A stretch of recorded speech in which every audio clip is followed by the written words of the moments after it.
Good evening, council, staff, and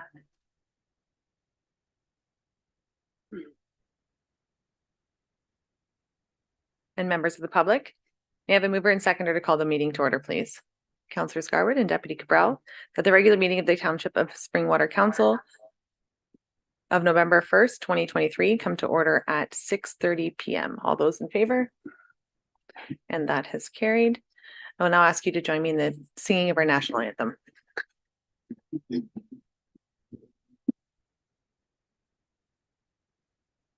Oh, Canada, our home and native land, through patriot love, in all us commend.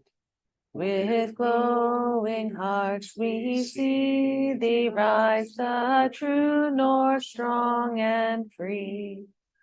From far and wide, O Canada, we stand on guard for thee.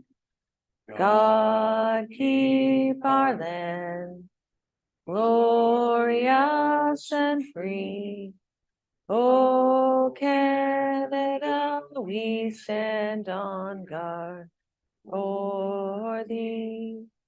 O Canada, we stand on guard for thee.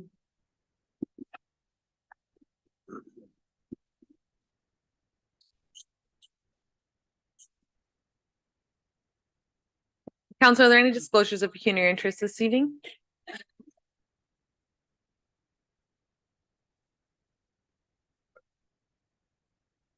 Disclosures of pecuniary interest? Not seeing any. At this time, I will now call on Stephen Somerville to present to us, and I need a mover and seconder just to receive the delegation before it. I have Councillor Moore and Councillor Garwood. The delegation from Stephen Somerville of Hydromega Services Incorporated regarding a battery energy storage system facility in Springwater be received. Please proceed. Yeah. Good evening. Just a small correction. This is Marwan Segam.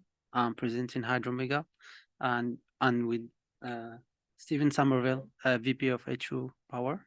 So good evening, Mayor and Council members. Good evening, attendees. So yeah, my name is Marwan Segam. I'm a Senior Project Manager at Hydromega. I'm here representing Hydromega Services. We are an independent power producer dedicated to renewable energy solutions. We are established in Montreal in 1987 in Montreal, Quebec, and we've been at forefront of developing financing and operating energy assets for over 35 years. Our diverse portfolio includes hydroelectric, wind, solar, and cogeneration projects. Currently, we are actively engaged in several battery storage system projects across Ontario. And that's why we are here today. So next slide, I forgot to mention that. Next slide. Yes, and next slide. Thank you. So our track record speaks volumes with more than 1,000 megawatts of wind projects operated in Quebec and 140 megawatts of hydroelectric power plants in operation, and over 300 millions invest in projects under development and in operation. We've consistently delivered on our commitment, and our efforts have generated over $3 billion invested in renewable energy. Hydromega solidifying our presence in both Quebec and Ontario provinces. Next slide. Thank you. So allow me also to introduce our group of companies. We are a collective force comprised of HUO Power, First Light Power, and Hydromega. This collaboration harnesses the collective expertise and experience to drive forward renewable energy initiatives. We have established our presence in strategic locations to better serve our partners and projects. Our offices are located in Montreal, Oshawa, and Boston. So we are strategically positioned to ensure operation and collaborations. As you can see, First Light Power have an asset of 1.5 gigawatts operation clean energy and 2 gigawatts in development, including a project offshore in New York. Next slide. Next one. Thank you. So behind our group of companies stand PSP Investments. They are the proud sponsor and owner of H2O Power, First Light Power, and Hydromega. So you may know PSP Investments. They are Canada's largest pension investment manager with $243.7 billion in assets. And with their support, we are able to drive forward with confidence, knowing we have the backing of a powerhouse in the investment sector. Next slide. So what set us apart in our approach to partnerships? We pride ourselves on being privileged long-term partners of municipal and First Nation communities. These collaborations have been instrumental in our success and are testament to our commitment to sustainable development. So as you can see, we have established a contract with 3 First Nation in 2005 of hydropower plants of 22 megawatts. And in 2007, we established another partnership with Dokis First Nation of another asset of 10 megawatts. So next slide. So LT1 RFP, next slide.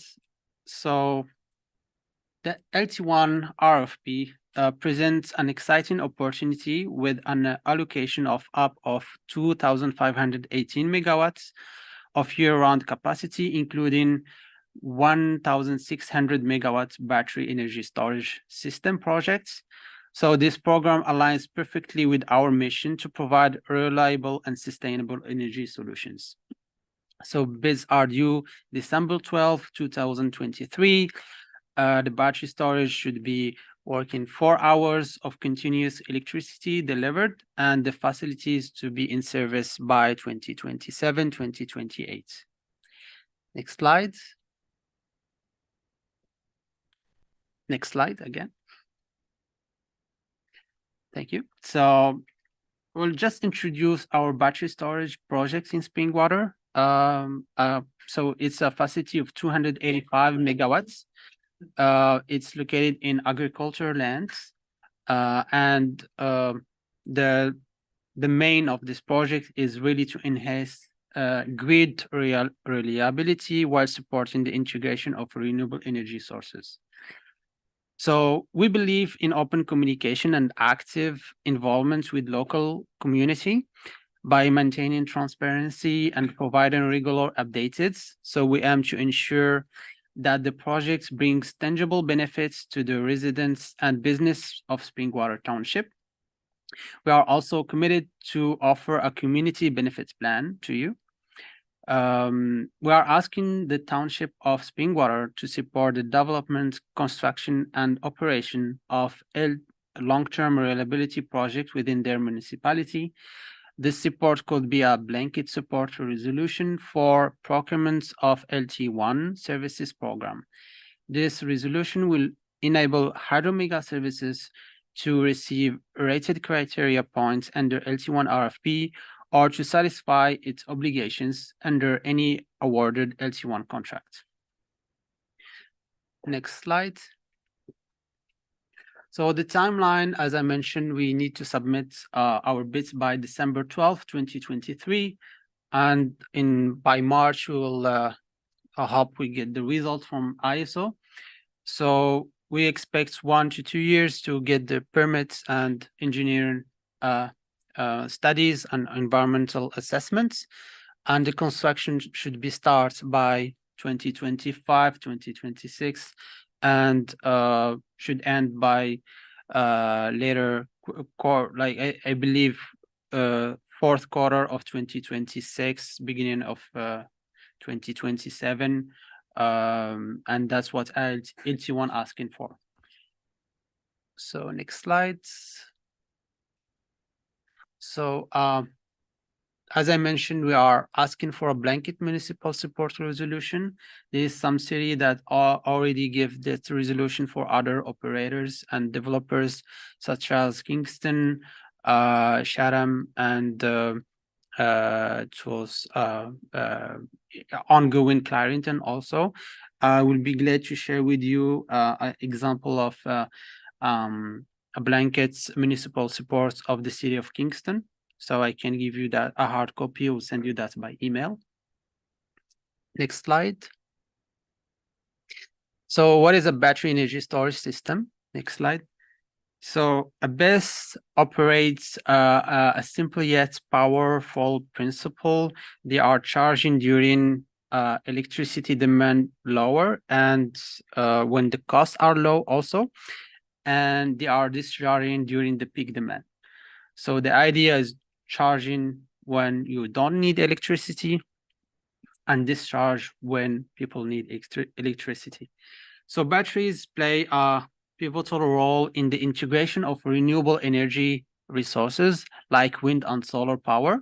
These resources can be unpredictable due to weather conditions. So that's why the batteries steps in to smooth out these fluctuations, ensuring a steady and consistent power supply. In addition to a technical advantage, batteries bring tangible benefit to local communities. It fosters economic growth by creating job opportunities and stimulating the energy sector. Batteries also provide a critical lifetime during emergencies. It serves as a reliable backup power source for communities, home, and businesses, ensuring the essential services remain operational, even in the face of unforeseen disruptions. Next slide. So you can see some components of the batteries. You have the cell, you have the fire suppression system, HVAC, and other components. Usually the batteries, next slide, are connected with we call it substation and transformer. Next slide. And with the substation, we will go tap directly into the transmission line. So you can see the size of containers. Next slide. So battery energy storage system, I think that was the part 2, but next slide anyway. Here you can see the land we choose. It's in Springwater Township area. It's 285. We are tapping into 230 kV transmission line ID E26. We are located in agricultural land. We did some desktop assessment to assure that we are far from noise receptors. We will be in agricultural land. We will avoid any environment protection area, and we are almost signing the lease contract with the landowners. We hope by next 2 weeks. So next slide. Noise and fire aspects, as I mentioned, we are like almost 500 to 650 meters from noise receptors. So we can keep the 40 decibel required by Environment Authority. So to assure that there will be no noise for residents. And for the fire, we are meeting the NFPA 850 and UN 9540A requirements. I know that's too technical, but all the batteries now we will select a manufacturer respecting those criteria as well. So I know that I only have 10 minutes, so probably we go to your questions. Okay. Thank you. Thank you very much for the presentation. Council, this time, are there any questions for the presenter? Councilor Fisher? I'd just like to know the lifespan of these batteries. What is your estimated lifespan? And also, can you give us any information on what the disposal would look like of the eventual battery when it's no good to us anymore? Thank you. So the contract is 20 years contract. So we are looking for a manufacturer provide us a lifespan of 20 years for sure. There will be some replacement of batteries. And at the end of the contracts, we are picking up manufacturer with a recycling program like Megapack or Evlo. They are providing our recycling programs as well. So the idea after 20 years is to recycle all the batteries for, smaller projects. Follow on? Do the manufacturer of the batteries, do you have batteries that would last the full 20 years as of now? As an asset? Or- Yeah, the lifespan of the batteries you're acquiring and installing, do they have an estimated 20-year lifespan? Or do you estimate that it's maybe a half-life and you'd be replacing them twice? We are still looking for some more information from manufacturers.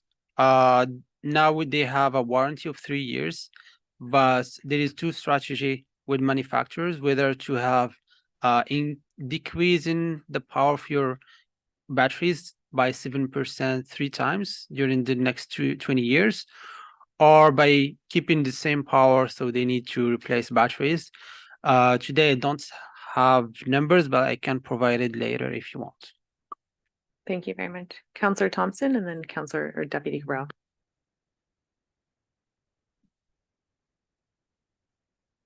I'll go to Deputy Cabral. Oh, Councillor Thompson has it. Can you hear me? We can, thank Can- you. Okay. Yeah, through the chair to Chief Kirk. I understand battery fires can be challenging for emergency services. Are we set up currently to look after that, or would we need extra equipment for something like that? Chief Kirk? Through the chair to Councillor Thompson, we would definitely be looking at the supplier to provide adequate water for fire protection purposes. I did have a chance to read some of the documentation that was brought out, and I was unsure of what they were using for an extinguishing system, whether it be a sprinkler system or a total flood gas system in their battery compartments. However, that would be a stumbling point for the fire department if we did not have adequate water. There is a chance with any battery fire, and I know they alluded to thermal runaway in their document. They said that, and correct me if I'm wrong, sir, that your batteries would not produce thermal runaway. So that's where the fire service would have a problem during thermal runaway. It takes copious amounts of water to extinguish this battery fire. So. Thank you, Chief Kirk. And before I do go to Deputy Cabral, to the presenter, has there been pre-consultation with staff across planning, building, fire within the municipality? With other municipality, Sorry, specific to Springwater. Has there been pre-consultation with the municipality prior to this presentation? not yet. We are doing a public meeting by the last week of November with the landowners, and also we will send you like invitation of to assist to the public meeting, but not yet. I will be also glad to share with you like all the documentation regarding the fire, risks that we got from Evlo. Now we have some discussion with Evlo. They are a manufacturer based in Quebec. So I will send you that so you can see their systems, and if you have any technical questions, you can send me all your questions. Thank you. Deputy Cabral? Thank you, Mayor Coughlin. I guess my concerns would be the agricultural land that was up on your slide doesn't appear to be the same piece of agricultural land that is on your website with a presentation basically showing Springwater over at Matheson and the old second. So I was a little bit curious as to one presentation being presented to us here, yet on your website, it's a completely different map with a completely different scenario. So I have some difficulty with that. My second concern is my research shows that these batteries tend to have a lifespan of about 8.5 years right now for serviceability. Thermal runaway, as the chief said, is a very serious concern. The toxic gases that are emitted when that happens. Also, the idea that these batteries, when they do reach their end of life, do present difficulties in disposal, can contaminate well water, can contaminate the soil. So these are all concerns, we'd really like to have them alleviated before, certainly myself, I'd be able to support moving forward. It's a great concept, but at the end of the day, It's a little bit dicey still at the present stage. It's not like we're storing it in a reservoir and then running it through a turbine. It's significantly different. So. I'll go to the presenter yeah. for comment and then over to Councillor Fisher. Just a quick comments regarding the website. Yes, for sure that's we did some changements because of noise receptors. That's why we pick another land. So yes, we will modify our websites before public meeting.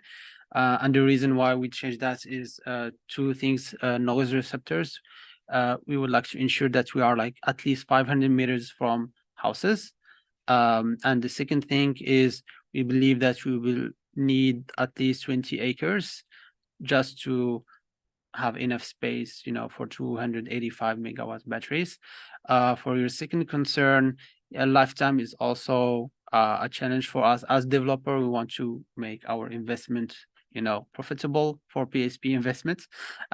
So we are working with big manufacturers like Megapack or Evlo we are not going with cheap, technology. We are going with expensive technology, but reliable, and make sure that they have a program to recycle their batteries after 20 years contract with ISO to avoid any, issue with the lands or environmental, issue in the future. So to make sure that some developers we're going with cheap manufacturers, but at Hydromega we will pick like a good manufacturer with some projects, ongoing projects in operation in North of America. I mean, outside of America. Thank you for that. Councillor Fisher? Yeah, I think before I were to endorse it or move ahead with it, I'd really need to know more about the battery disposal, the company you're going with, how environmentally safe that is, because I think, these types of technologies, although they're hailed as green technologies in the future, I think there's a lot of unanswered questions with, what environmental impact they have, from the manufacture of the battery, the lifespan of the battery, how long is it good for us, and ultimately the disposal of the battery, which can be damaging as well. So that's something I would definitely like to know more of, particularly if if in that 20-year cycle you're going through, say, 3 sets of batteries, that's 3 different disposals, so that does have an impact on my decision as well. Councillor, are there any further questions for the presenter? Deputy Cabral? Just one question. I'm familiar with wind turbines, but a lot of them are in the 250 megawatt range. What would 285 megawatts actually supply households? That seems to be the way they measure the wind turbines. I mean, like 285, because wind turbine is completely different. Like 285 will require approximately between 15 to 20 acres, provide power to. I mean, I'm sorry. Yeah. I'm sorry. What I want to know is the 285 megawatts of capacity. How many household residential units could that supply? Yeah, give me one. I did some calculation before the meeting, but let me just make sure that I have it right.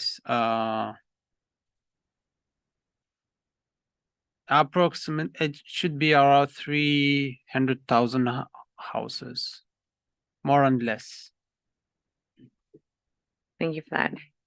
Anything further, Council? Thank you. The resolution we have before us is to receive the delegation. If there's amendment from council to provide support, we can deal with an amendment. But right now I do have moved by Councillor Moore, seconded by Councillor Garwood, and I will reread that the delegation from Hydromega Services Incorporated be received. Seeing no amendments, all those in favor? And that has been received. Thank you so much for your time this evening. Thank you.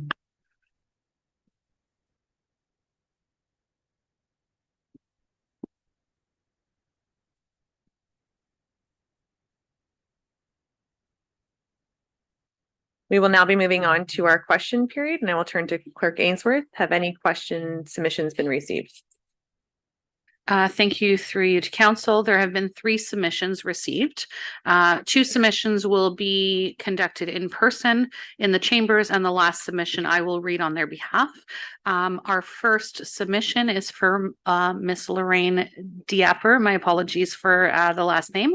If you could please approach and pose your question to council. And just as a reminder, there is a 2-minute time limit per submission. Thank you. Thank you for joining us. And if you can pull the microphones close, I know that they're not as long as maybe they should be, but and just I need your name, address, and then we can move forward. I do. I need both of those. Mhm. I'm not as exciting as the man. I'm not as exciting as the man before. And I don't like having my back to everybody, but we'll get on with that. Okay, so my name is Lorraine Diapper, however you want to say it, and I'm at 121 Budds Mill Road. Okay, so I'm attending council tonight to pose a question related to what I believe is a newly proposed bylaw that's going to come into effect for care and maintenance of property. I believe there's one in draft format. And thank you to the bylaws office for providing me some information earlier today, which was really helpful. So we have a situation of kind of dumping of debris, such as dead branches, twigs, leaves, logs, etc., which are being layered along a back property line at the side property boundary. And the debris is currently stacked approximately 3 feet high, 3 feet wide, and just over 90 feet long, which equates to nearly 50% of our back property dividing line. And it amounts to approximately 810 cubic feet of garden waste. So what I wanted to bring to the council for record is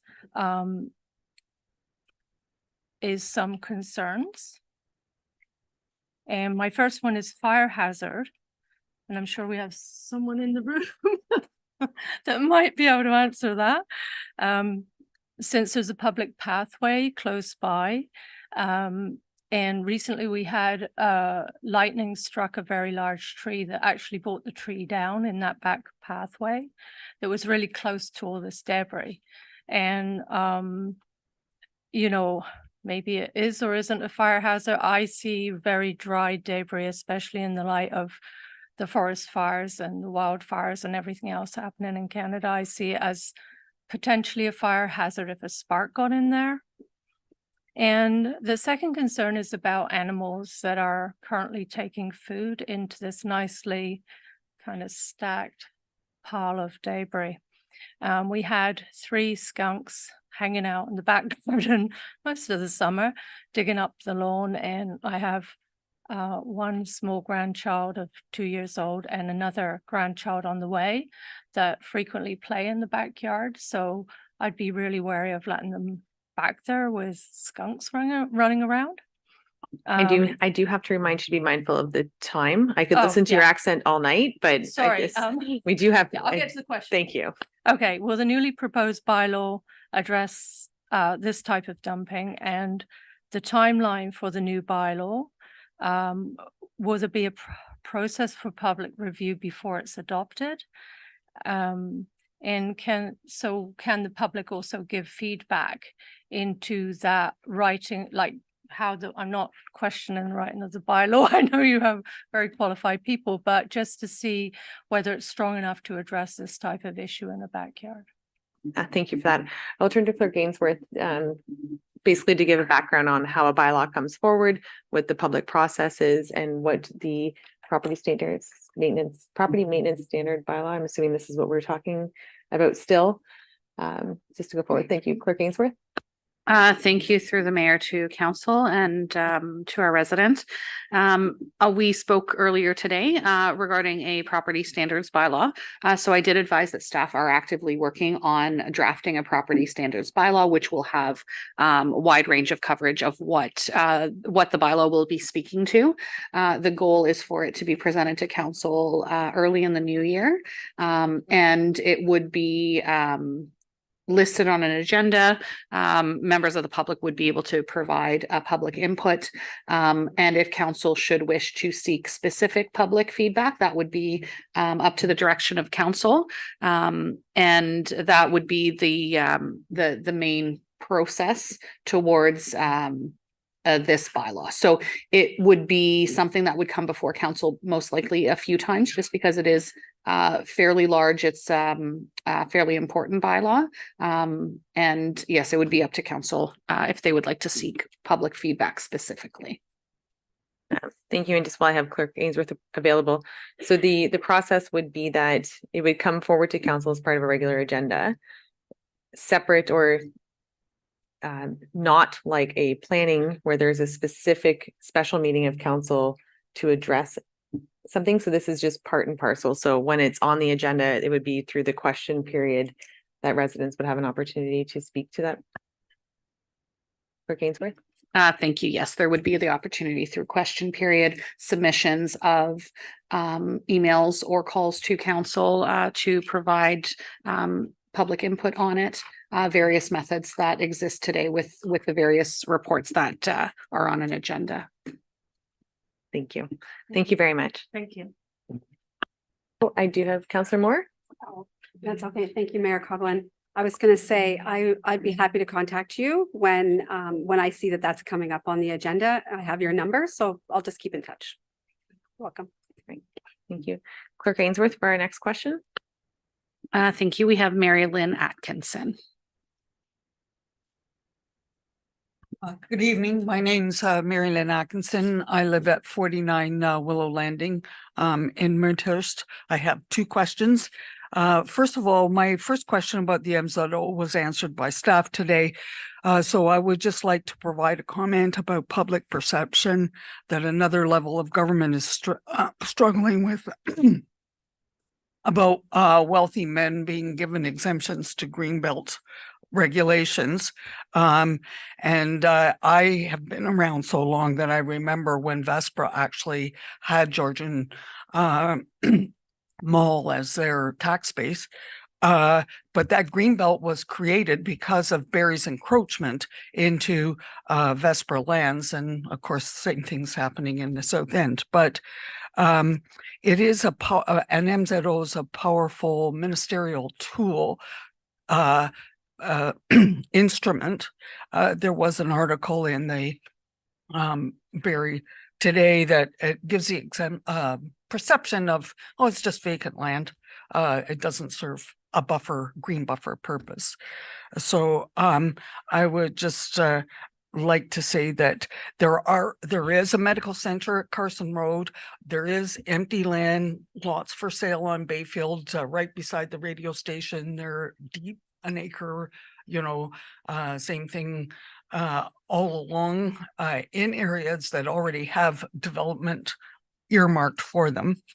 So then my other concern is residential fire and fire hazard. And so the problem, I actually went to the back of my lot today and took a couple of pictures of deadfall at the back of the house. And what is very frightening for me is that kids play down there, they light fires. When I call the fire department, it's volunteer, and they're annoyed about having to leave their dinner table and come out. And, by the time they get there, the kids are gone. But it's a, ideal spot for, 14-year-old boys to build a fort, have a beer, look at porno magazines and set a fire. And the fire department arrives with, a bottle of drinking water and says, we don't have any way of putting it out. So that's a huge fuel load that I'm looking at, there's trees that have fallen down, obviously. There's trees that have been damaged by other trees falling down, but it's not just, this is all part of the bank system along the Nottawasaga corridor.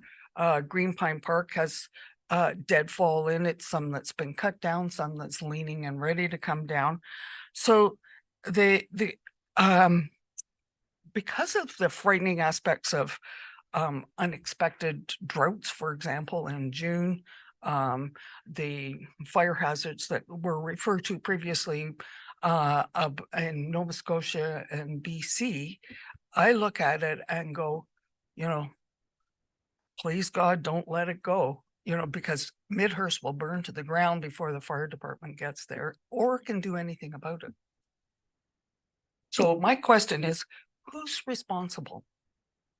Thank you, Ms. Atkinson. And I will get to that. And while I won't be addressing the comments of the porno magazines, I will assure you that I do apologize if the understanding is that our fire department is irritated. I definitely commend them for leaving their fire table or their dinner tables when they do. We are very lucky to have the force and effect that we do. When it comes to when it does come to fire prevention shouldn't be their problem. So the question of who is responsible for the debris? Fire prevention. Fire prevention. In public land that borders residential properties. Thank you. At this time, I will turn to Chief Kirk and I will just ask, because this, I genuinely don't know the answer to that question. Fire prevention, or through you, Chair, to Ms. Atkinson, fire prevention in the township of Springwater, whether it be in county forest or forest that borders residential areas, comes under the auspice of the fire service. So I would suggest to you, ma'am, if you have an issue with a fire hazard, that you contact the fire department. We will gladly come out and have a look at your concerns.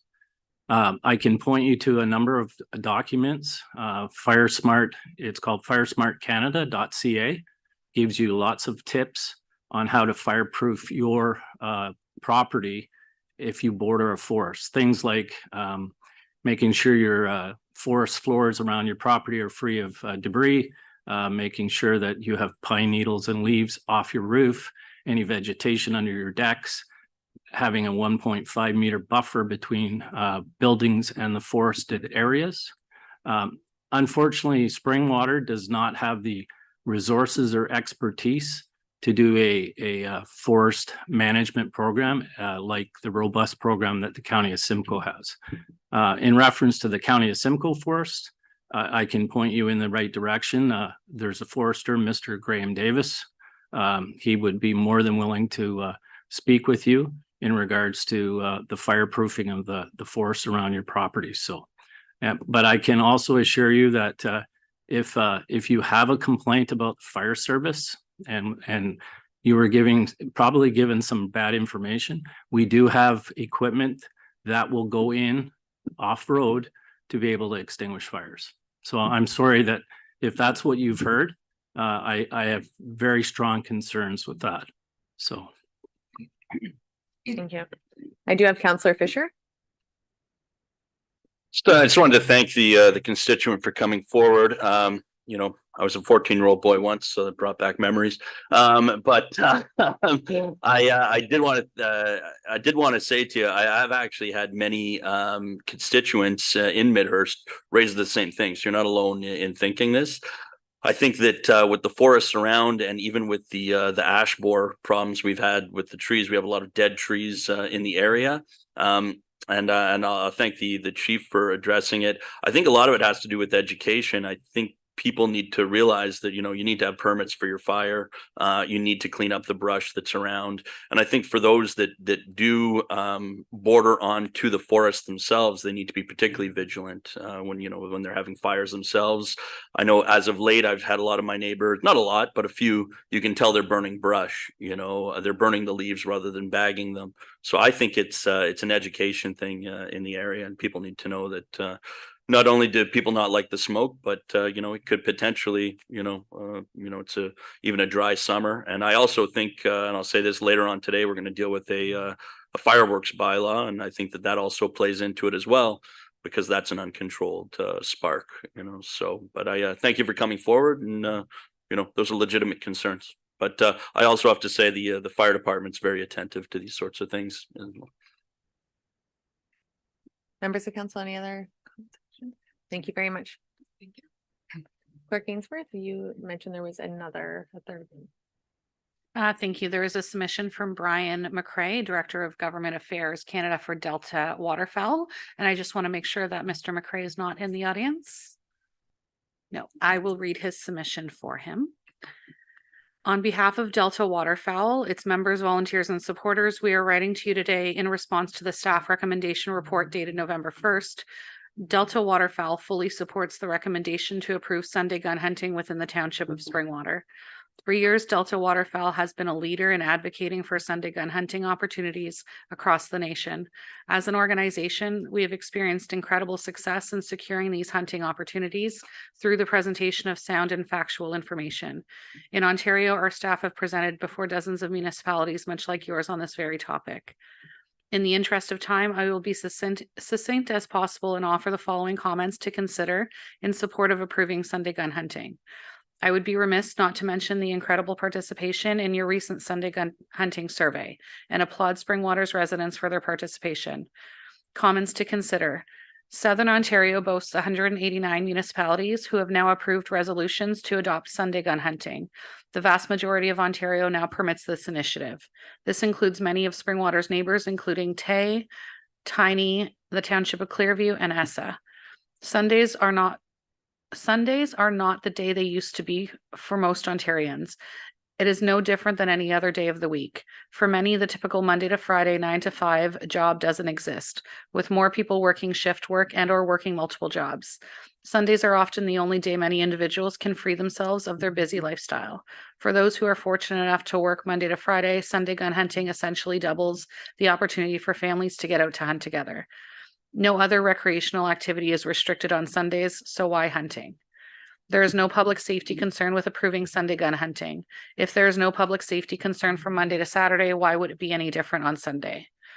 Hunting is the most cost-effective wildlife management tool the Ministry of Natural Resources and Forestry has. Approving Sunday gun hunting will help decrease crop and livestock predation, will enhance wildlife management, will help to increase public safety to our roadways, and it will aid municipal economics. Hunting is both provincially and federally recognized as a heritage activity. There is no wildlife management concerns as wildlife populations are robust and managed conservatively. Hunters will still be required to secure permission to access private property similar to every other day of the week. And thank you for allowing me to provide this submission. Thank you, Clerk Ainsworth. At this time, are there any questions from members of the public this evening? Don't everybody jump out at once. Seeing now, we will move on to our minutes. May I have a mover and seconder to approve the minutes, Council? I have Councillor Moore and Councillor Garwood that the minutes of council listed here and be approved as presented. 1, the minutes of the special meeting of council for September 28th, 2023. 2, the minutes special meeting of council closed session of September 28th, 2023. 3, the minutes of the special meeting of council on October 11th, 2023 at 5 p.m. The minutes of the special meeting of council closed session of October 11th at 5 p.m. Minutes of the special meeting of council public meeting of October 11th, 2023. 6, the minutes of the special meeting of council for October 11th, 2023 at 7:30 p.m. 7, the minutes of the special meeting of council closed session of October 11th, 2023 at 7:30 p.m.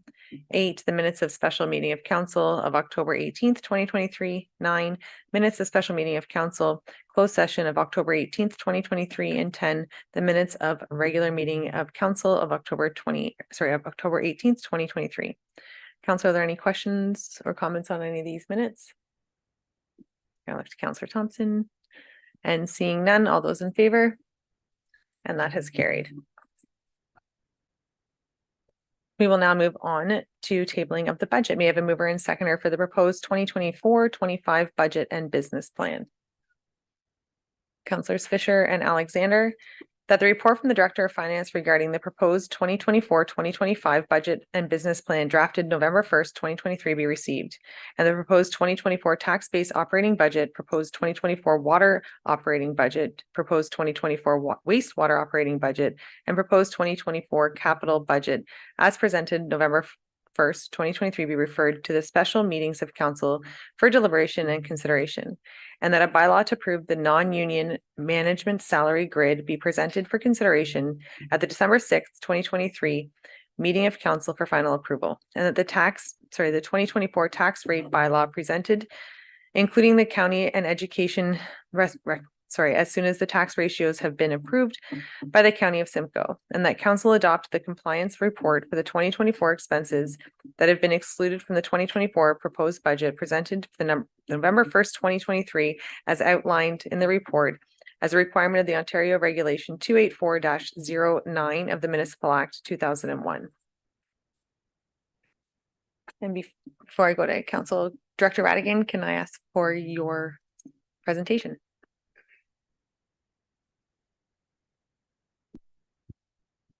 Thank you, Mayor Coughlin. I'm just going to share my presentation.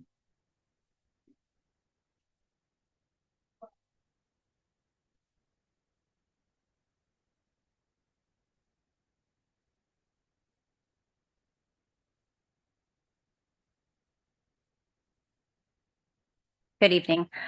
Thank you, Mayor Coughlin, Deputy Mayor Cabral, and members of council. The purpose of this evening's presentation is to officially table the 2024-2025 multi-year budget and provide members of council, along with the public, some highlights with regards to the plan. All members of council should have received a copy of their budget books. They were published on Thursday, October 26th, both electronically as well as on paper. Staff are requesting the proposed 2024 and 2025 multi-year budget be received this evening and referred to special meetings of council for council discussion and deliberation. Today's agenda, we're going to look at a high-level review of the 2024 consolidated budget, which is composed of 4 key components that include taxation, water, wastewater, as well as the capital budget. Secondly, I'll go over new initiatives, also known as program changes for the 2024 budget. I'll also provide results of the budget survey, which were made available to the public from September 21st to October 16th. And lastly, we'll review the budget timelines and items for council's consideration. Before I get into the weeds of the presentation, I do want to take a moment to thank all senior managers, senior management team, and their respective managers for their input into the budget this year and the effort that everyone put into to finalize the budget. And I do want to take this moment to provide a special thank you to the finance team who worked endlessly and tirelessly to ensure we completed this budget on time and we provided a well-rounded budget. Both Candace Wislenko and Anita Verstraeten are here today, so I would like to thank them personally. And Eric Wendt is most likely watching from home. I wouldn't be able to complete this budget without their help and assistance, so it's definitely a team effort. Thank you. As noted earlier, the township's consolidated budget is comprised of 4 key components. The tax-supported operating budget includes programs and services that are primarily funded from property taxes, user fees, and reserves. Some examples of programs and services include winter maintenance, fire and emergency services, parks and recreation, bylaw services, and policing. The water and wastewater rate-based budgets include programs and services that are primarily funded through reserve funds as well as user fees. However, only those residents that have municipal water and sewer services are impacted by these budgets. The capital budget and the 10-year capital plan includes capital projects or equipment acquired by the township or constructed by the township to ensure the service potential of its infrastructure assets. The 2024 base budget is set to see a tax reduction in the amount of $268,579. This equates to a 1.43% reduction in the tax levy. Now, there are various factors that are causing this, but the main reason is the increased growth that we're seeing for 2024. What council may recall is in 2023, we did propose a fairly large increase to supplementary taxes. As a result of those supplementary taxes, we have seen them come to fruition in 2023. They are now translating into growth for 2024, and that amounts to about $971,000. Now, the township is proposing a net expenditure increase of about $702,000. So we have increased revenues of about 971 and net expenditures of about 702. Those two offset, resulting in a net decrease to the tax levy of $268,000.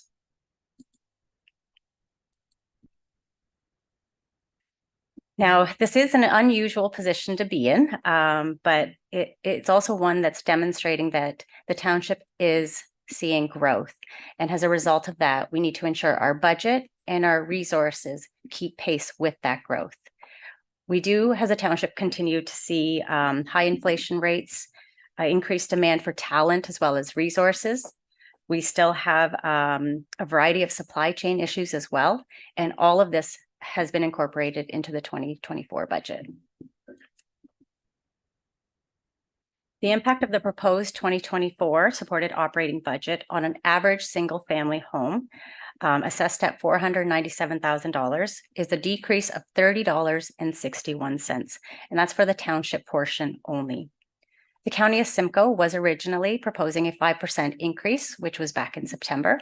And the education portion, there is no increase proposed at this time. It's my understanding the county did publish their budget recently and are now proposing a 4.45% increase. Moving forward, staff will update this budget and provide updated figures. But for today, we are still going with the 5%. Overall, this results in a blended tax increase of 0.95% or $3.43 per month for an average single-family detached residential property. Another way to look at this, for every $100,000 of assessment, we are seeing $8.28. So excluding any proposed program changes, this is our base budget. We're proposing a 0.95% blended tax increase, which equates to $41.15 for the average home assessed at $497,000. This equates to 11 cents per day on a $70.5 million budget. The rate supported budget includes water and wastewater operating budgets, which include programs and services that are funded through water and wastewater reserve funds, as well as user fees. In 2023, we are working towards a updated water and wastewater rate study, which is we are being assisted by Watson and Economists Limited. We are in the middle of our study at the moment, and we are tentatively looking to book a public information session for November 21st, which council will be invited to.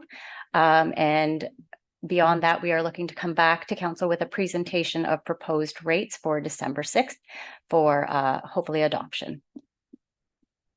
Now, the water and wastewater rates budget, any increases or decreases to the rate won't impact the tax levy. So as a result, any impact would be directly transferred by using your transfers to and from reserves. The proposed 2024 capital budget, which forms the first year of the 10-year capital plan, is comprised of gross expenditures of $40.1 million, of which $20.8 million are carry forward funds from 2023 and $19.3 million are new requests for 2024.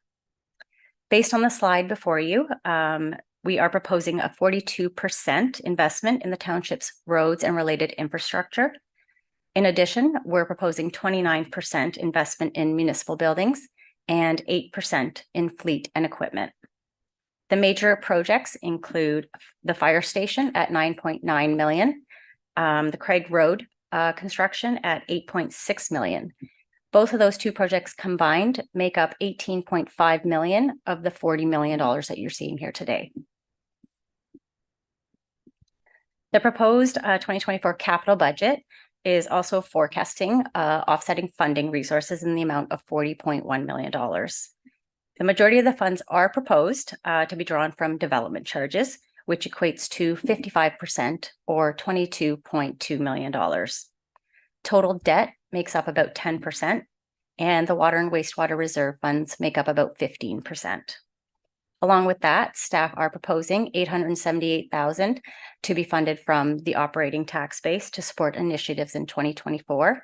Now that's an increase from 2023 of about $237,000.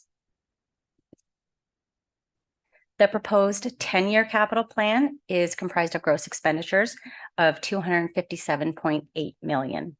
The majority, which is almost 79% of the proposed expenditures, are in the roads and infrastructure area, as well as municipal building.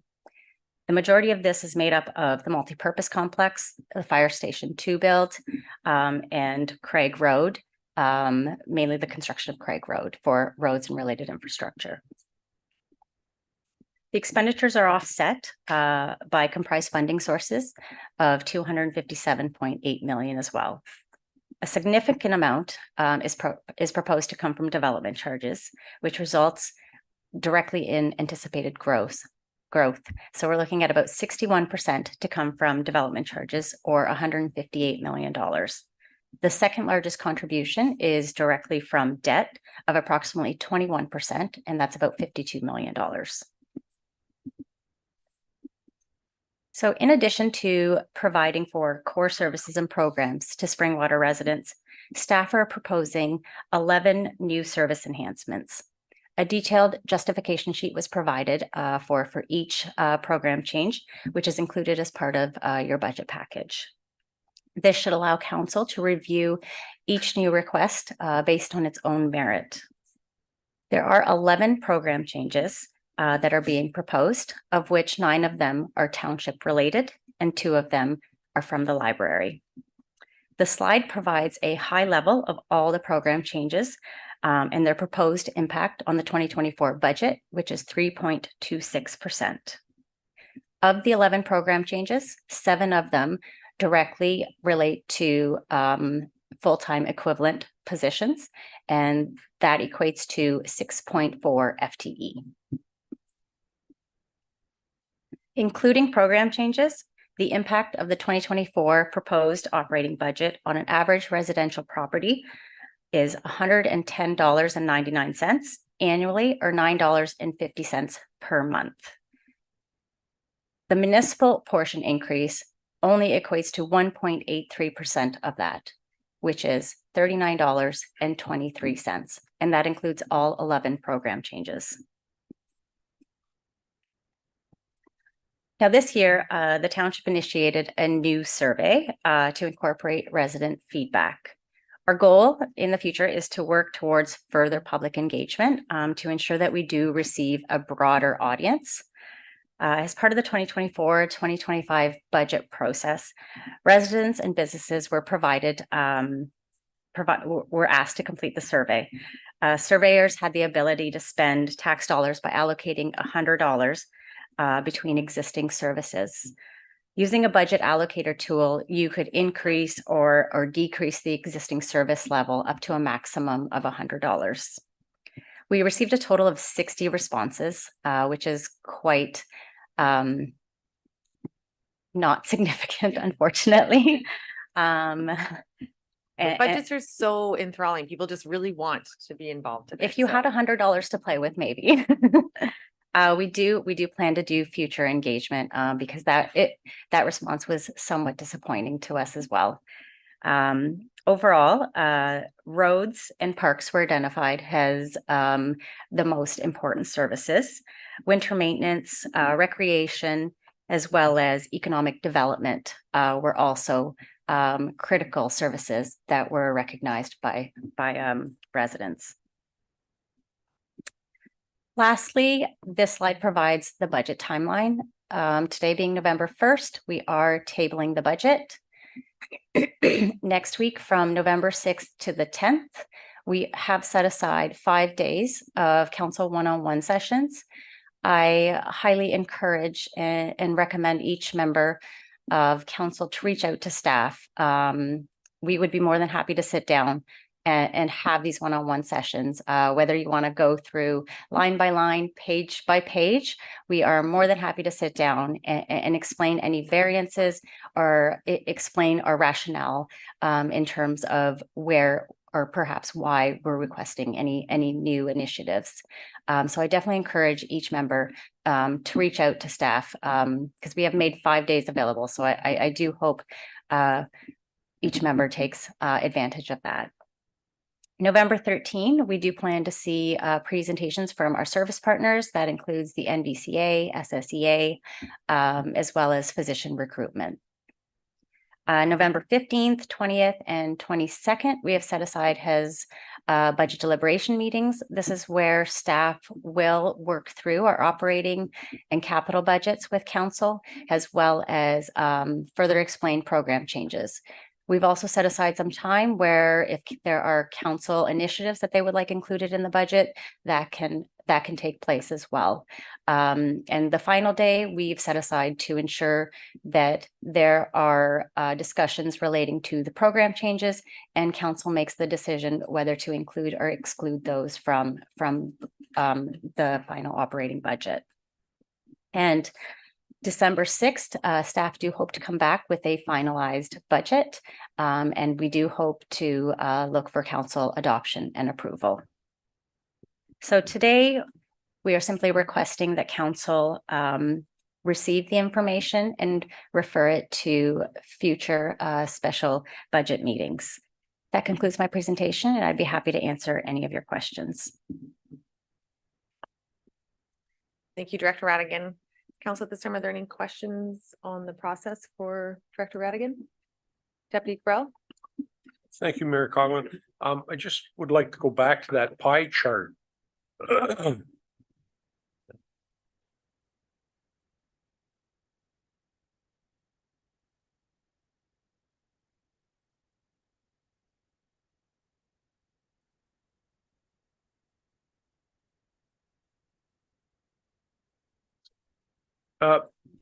No, the one where public consultation. And the only reason I want to go back here is, I mean, some of these categories certainly make sense, but these were categories that were provided as part of the package.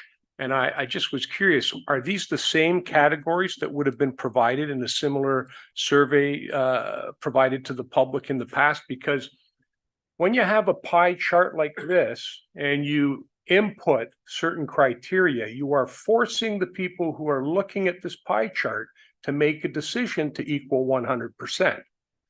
So the one I'm kind of really interested in is economic development, because it's a pretty big piece of the pie, yet it's not something that I think the general public or residents in Springwater Township would necessarily understand exactly what that means. So I just kind of trying to say, okay, it was included there, and I'm wondering if it's been included in the past, because I don't ever recall seeing it being included in the past with a survey, because I can think of other things that you could put in there that folks might have wanted to spend some money on. But it's just interesting that economic development shows up there this particular year. So have we done it in the past? Was it included, or is this the first time it was presented in this forum? Director Radigan? Thank you, Mayor Coughlin, through you to Deputy Mayor Cabral. I will start, but I may have to refer to CAO Schmidt. This is my first budget survey. Part of the reason why we did include economic development, or maybe even the customer service initiative, is because they are included in the 20-year community-based strategic plan. And so the idea was to determine if the public wanted to see dollars allocated to these items as well, because the public consultation definitely brought those two initiatives out, I think. And hence why I feel that they're being brought forward today. We do have to take it with a grain of salt. We only received 60 responses. So it's not the best estimate of what our residents want. I don't personally believe.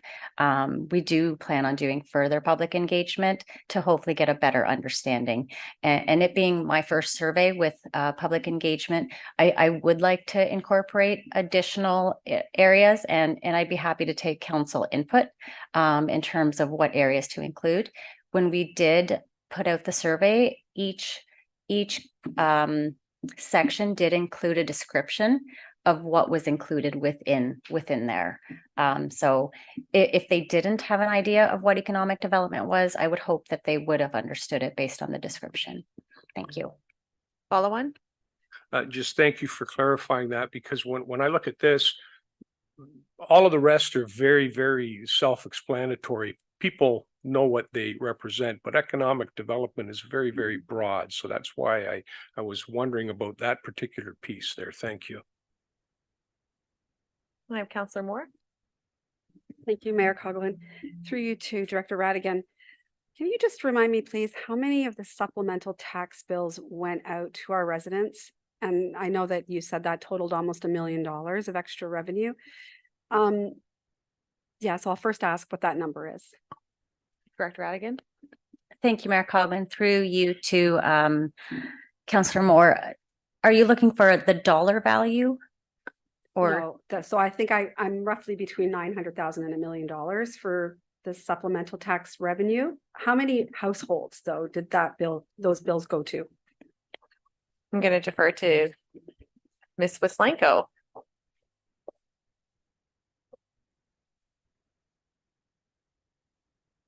We clearly need a bigger desk.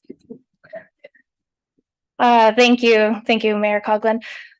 So we had 312 supplemental tax bills. Of those supplemental tax bills, there was I believe close to $800,000 in supplemental revenue. A lot of the additional growth of the $971,000 does also come from tax adjustments such as post-roll amendment notices, any type of additional notices coming from MPAC. Anything that was changes from November 1st, 2022 to October 31st, 2023. Thank you. Additional questions from council? And not seeing any, I do have.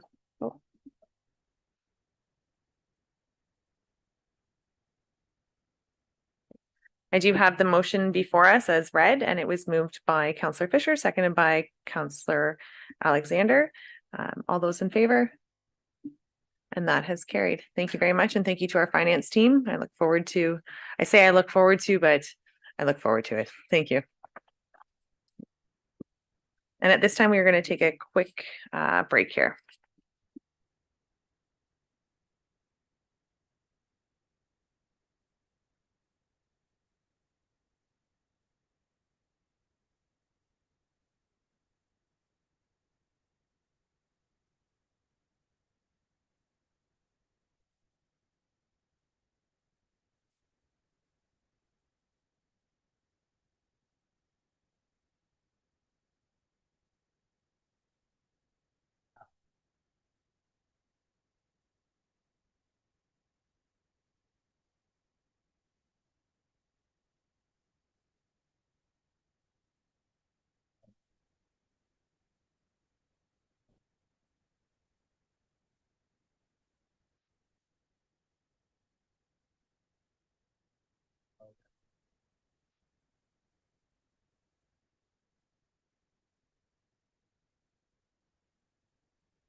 Yeah, I think so. It's interesting. What times does it usually run till 9? Oh, no. Wow. I might not say. Oh, yeah. Oh.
Counselor Thompson?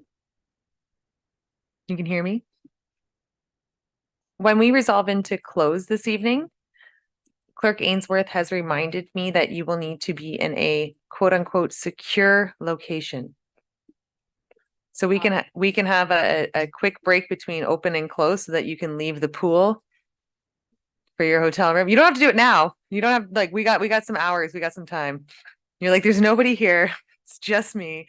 But no, just before closed, Counselor Thompson, you don't have to go now.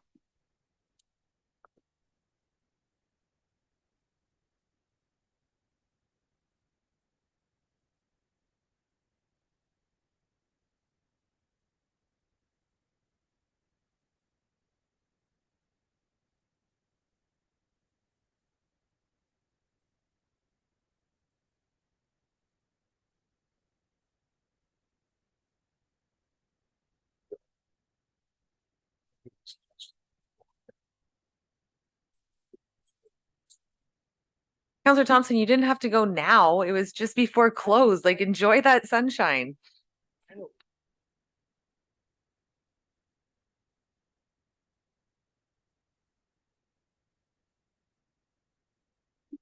Council, we are now reconvening. At this time, council, may I have a mover and seconder for the report regarding the proposed firework bylaw?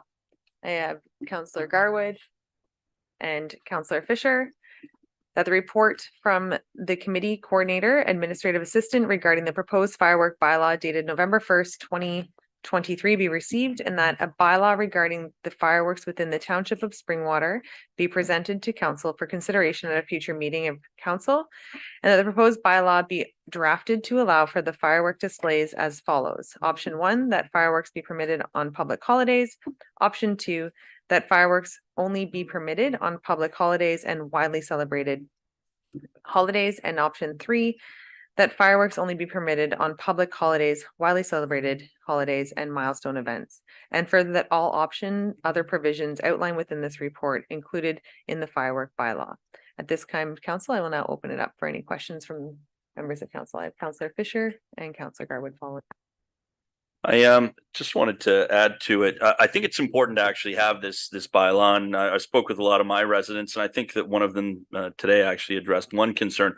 Fire hazards are becoming an issue in areas, and in my area, although it's residential, there are lots of trees. Most of the residences have trees. Regardless of so I am in favor of a bylaw. Two things, regardless of whether it's 1, 2, or 3, we go with. Two things I would like to see on this. One, the times of 6 to 11 definitely need to be adhered to, and that needs to be communicated well to the public. People need to know they have to police themselves with this. Also, I would like to see that it's not in municipal areas unless by permit. And the reason I say this, just this last summer, and I believe the one before in Cherry Park, we had people taking down fireworks there, their own fireworks, and treating the park, it is their own, but they were doing it without a permit. So I think that needs to be addressed as well, that it's on your individual residence unless otherwise there's a permit attained, right? Thank you, Councillor Fisher. I'm going to go to Clerk Ainsworth, and then I will go to Chief Kirk for the existing bylaws pertaining to fireworks. Thank you through the mayor to Councillor Fisher. Currently, the township has a bylaw that prohibits any fireworks within a township-owned park. That would also be clarified within this bylaw. The only time that could happen is with permission of the township. For example, the Phelpston fireworks conducted by their CRA.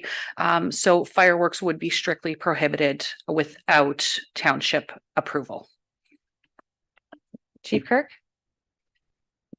Just looking for comment on how fireworks are regulated or within the existing bylaws. Through you, Chair, to the rest of council. There's two types of fireworks, obviously. There's the consumer fireworks, which you can buy at the local fireworks stands for different occasions. And then there's the exhibition fireworks, which are governed by their own act. And there's stringent regulations in regard to that. So that would be, the celebrations that you see for Canada Day and that in Barrie, Aurelia, and surrounding communities.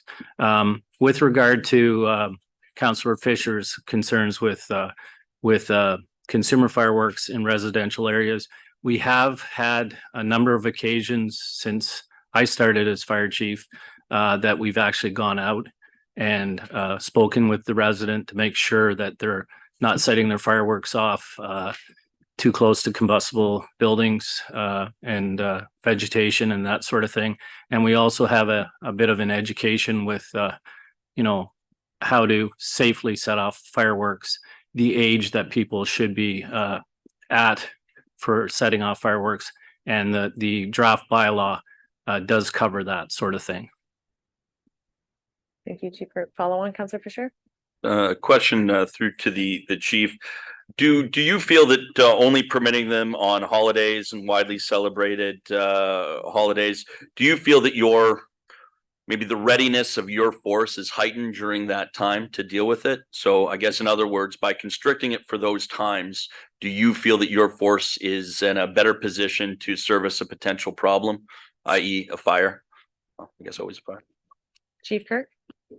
Through you, Chair, to Councillor Fisher, I would say we're at the ready 365 days a year. The fact that it's a holiday, yes, sometimes staffing levels are low during holiday periods, but between myself and the deputy, we ensure a proper response. So I wouldn't think that would be a bearing on that. So, as a follow-on to Councillor Fisher's point, our fire department's readiness, what is our bylaw department's readiness in order to enforce these bylaws should we put them in place? Do we have staff available on weekends and evenings? How are we going to enforce a bylaw as such? I'm sorry, Clerk Ainsworth? Thank you through the mayor.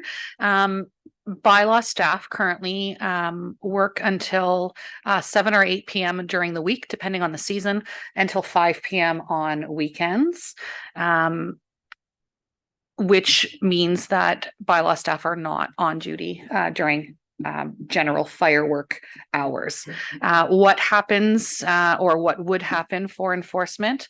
A complaint would be received. It would be responded to the next day.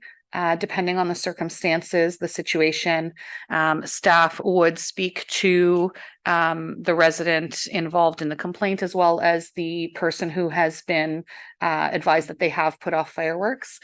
We would try to determine whether it was done within the confines of the bylaw or whatever bylaw would exist at the time, and investigate from there. So the first point of contact is to educate. If a resident was found to be, setting off fireworks on a date that might not be permitted or outside of the hours that aren't permitted, we would educate them first, depending on the severity of it. If there was, issues with safety or whatnot, the officers would have the prerogative to set a fine if the situation does merit it.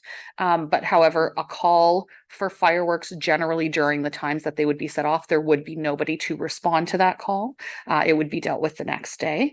And I can also speak to levels of complaints or inquiries. So these numbers don't mean it was actual complaints. It could have been inquiries on, do we even have a fireworks bylaw? So this year to date, we've had 9. And last year there was 8 inquiries or complaints. In 2021, there was 9. 2020, there was 11. And 2019, there was 5. So we do get some throughout the year. But again, it might be a complaint. It might also be an inquiry into what our regulations are.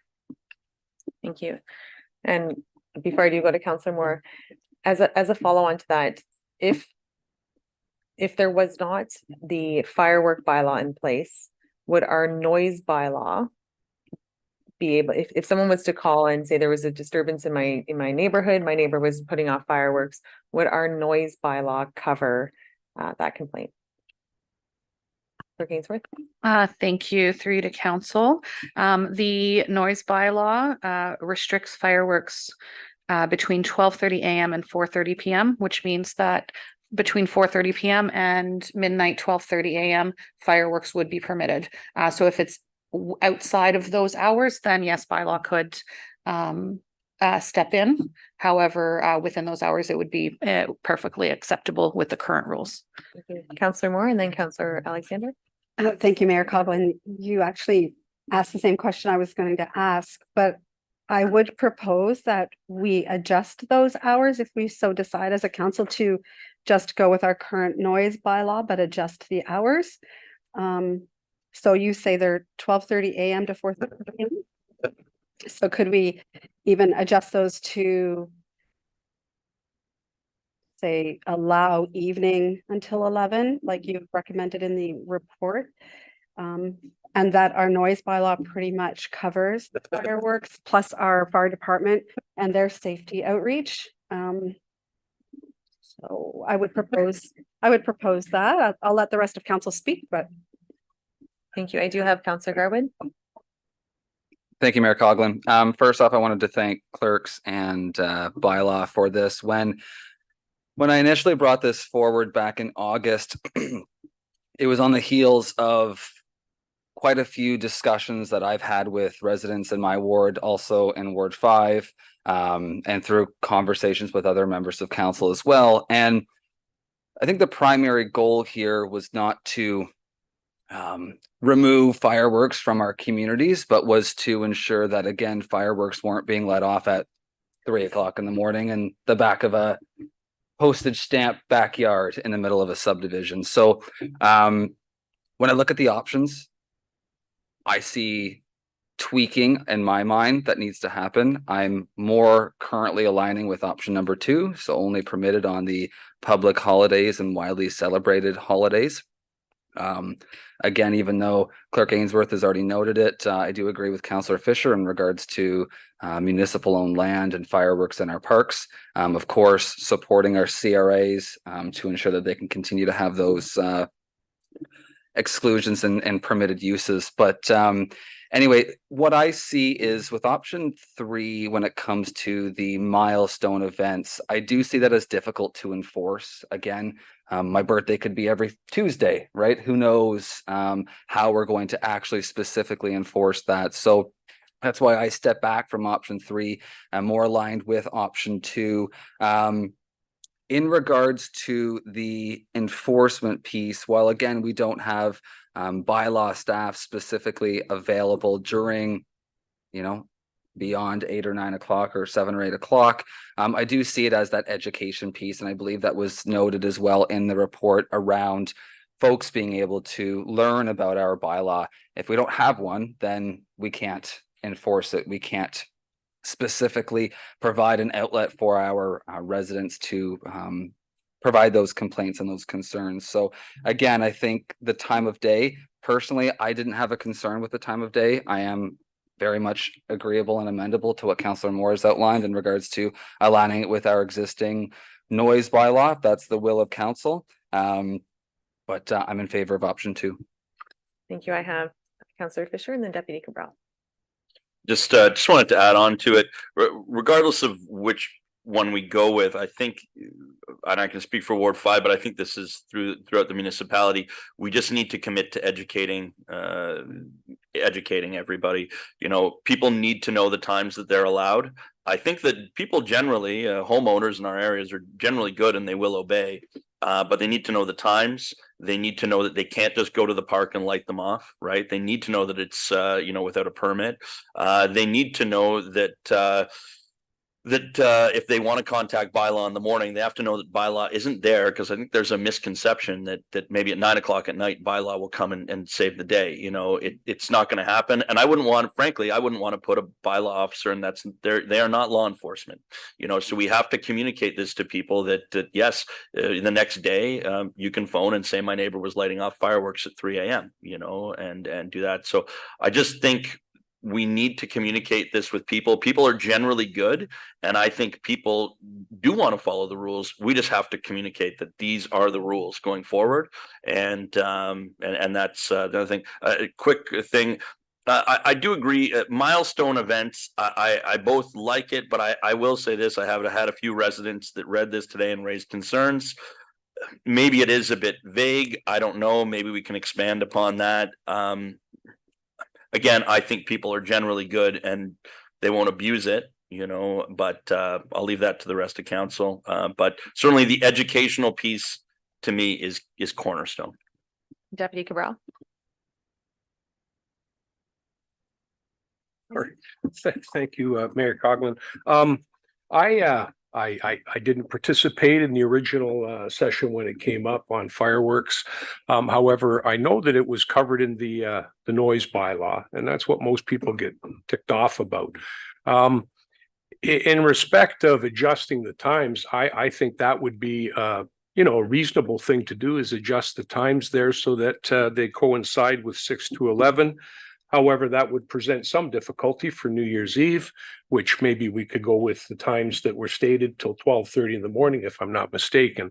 I also believe that floating lanterns, there are certain fireworks that are already included as being prohibited in the township. And it's a handful of folks that quite often seem to be the ones that ruin it for the other 20,000 residents who quite often do enjoy fireworks. And we do have the urban and rural flavor. Once again, that comes into play. When it comes to the concept of potential fires, we have recreational fires in backyards in close quarters in the township on a regular basis. Everybody can get a fire permit. I don't think there's anywhere in township where they can't. So that particular aspect, when we're allowing chiminetas and fires, recreational fires in folks' backyards, which are great. Like, I don't have a problem with that. Once again, provided they're mindful of their neighbors, mindful of smoke, and trying to be neighborly and good neighbors. I think this could be covered in the bylaw the same way it is now. With respect to enforcement, I'll be quite honest with you, given my past history. bylaw doesn't have to be there when this occurs. Bylaw can go and attend to it the next day. They can take the relevant information, and if bylaw so desires and the complainant is willing, the complainant would be the one that would testify in court, not necessarily bylaw, because the complainant is the one that has the information regarding the infraction. So, I mean, that's part and partial to the education piece if people don't get it. I do think that it's a viable option to just leave it in the noise bylaw and educate folks. I mean, we have certain times of the year when you know, there's an expectation that some people are going to be celebrating fireworks, but I've been myself to a number of weddings, significant milestone events where fireworks were part and partial to it, and it really added another dimension, another dynamic to that event. And I would not like to see that disappear. So by creating the actual fireworks bylaw and then trying to figure out which ways we're going to do it, I think it's already adequately covered in the noise bylaw with an adjustment to the times. If you have someone that's doing it all the time, maybe there should be something in the bylaw where, and I think there may be, and I'll turn to Clerk Ainsworth for this, for folks who are repeat offenders, would it not be appropriate to no longer educate, and possibly then at that point in time, it would be enforcement, and that would be the way to deal with those particular folks who continually cause problems and infractions. Clerk Ainsworth? Thank you. Through you to Deputy Mayor Cabral. Yes, the bylaw department's first action is education. Once that takes place, it is expected that residents would adhere to whatever bylaw is in place, and the fines could be set for any reoccurring incidents. Thank you. Councillor Alexander? Thank you, Mayor Coughlin. So a couple things. I'm in full agreement of changing the noise bylaw to 11 p.m. I feel like that's when the noise bylaw is. So to have fireworks past that seems silly to me. If we have that, I do feel that it kind of covers a lot of the issues, along with the fact that we already have a bylaw that requires a permit if you're in a park space that's not your own backyard. I do fully agree that we need education and communication.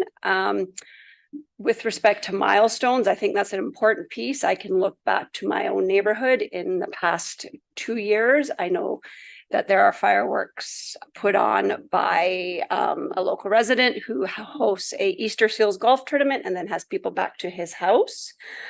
They're very respectful. They last for maybe 5 minutes, probably around 10 p.m. at night. I would hate to see those lost. It's a very impressive event he puts on. And we've also had them at a celebration of life. Same idea. Under 5 minutes, probably. I think as long as people are being responsible, which the majority are, we don't really need another specific bylaw. So yeah, unfortunately, I don't think I can be in favor of this. I think it can be covered under the existing bylaws that we have. Thank you. And before I do go to Councillor Garwood, I would agree that there are many things the Anton Mills community does have an event at Christmas time, and there's a local family who donates the fireworks, and it's a spectacular event to be at. Clearly our community loves fireworks, and I think that us trying to put in place something that is going to prohibit the use of that, I would absolutely agree. Councillor Moore, if there is an amendment to simply extend the noise bylaw, I think, and I will defer to Chief Kirk once again, just to make sure we're not missing anything by not encompassing that. But if the noise bylaw is extended to 11 o'clock, I'm just curious as to what potentially we could be not encompassing by not having an additional bylaw to enforce. Chief Kirk. Through you, Chair, to the rest of council. I think everything's covered with the noise bylaw. It is also covered in our open burn bylaw in regards to setting off fireworks during a fire ban. So I think we've got a lot of avenues covered. Just on the topic of enforcement, if that complainant has a fire safety concern after hours, we would treat that complaint the same way as we treat burning complaints, where 2 officers go out and we take the stance of trying to educate first. If it's a repeat offender, then we have the ability to write provincial offense tickets. So that's the last resort, but education is always the first. Thank you, Chief Kirk. I do have Garwood, Fisher, Cabral. Thank you, Mayor Coughlin. Through yourself to Clerk Ainsworth, just speaking in regards to township events, looking at the report under the exclusion section where it says township events would be excluded from the provisions of this bylaw, including events hosted by township boards and committees, if applicable, etc. So just for clarification, CRAs, which would be boards or committees of the municipality, would be exempt from the bylaw if passed. Therefore, as to what Mayor Coughlin and Councillor Alexander were mentioning in regards to the various community events, those would still be permitted. Is that correct? Clerk Ainsworth? Thank you through the chair to Councillor Garwood. Yes, correct. Under any of the circumstances of the various options that are discussed this evening, the township events, boards, committees would be exempt from the requirements. Follow on? Thank you, Mayor Coughlin, and through yourself again to Clerk Ainsworth.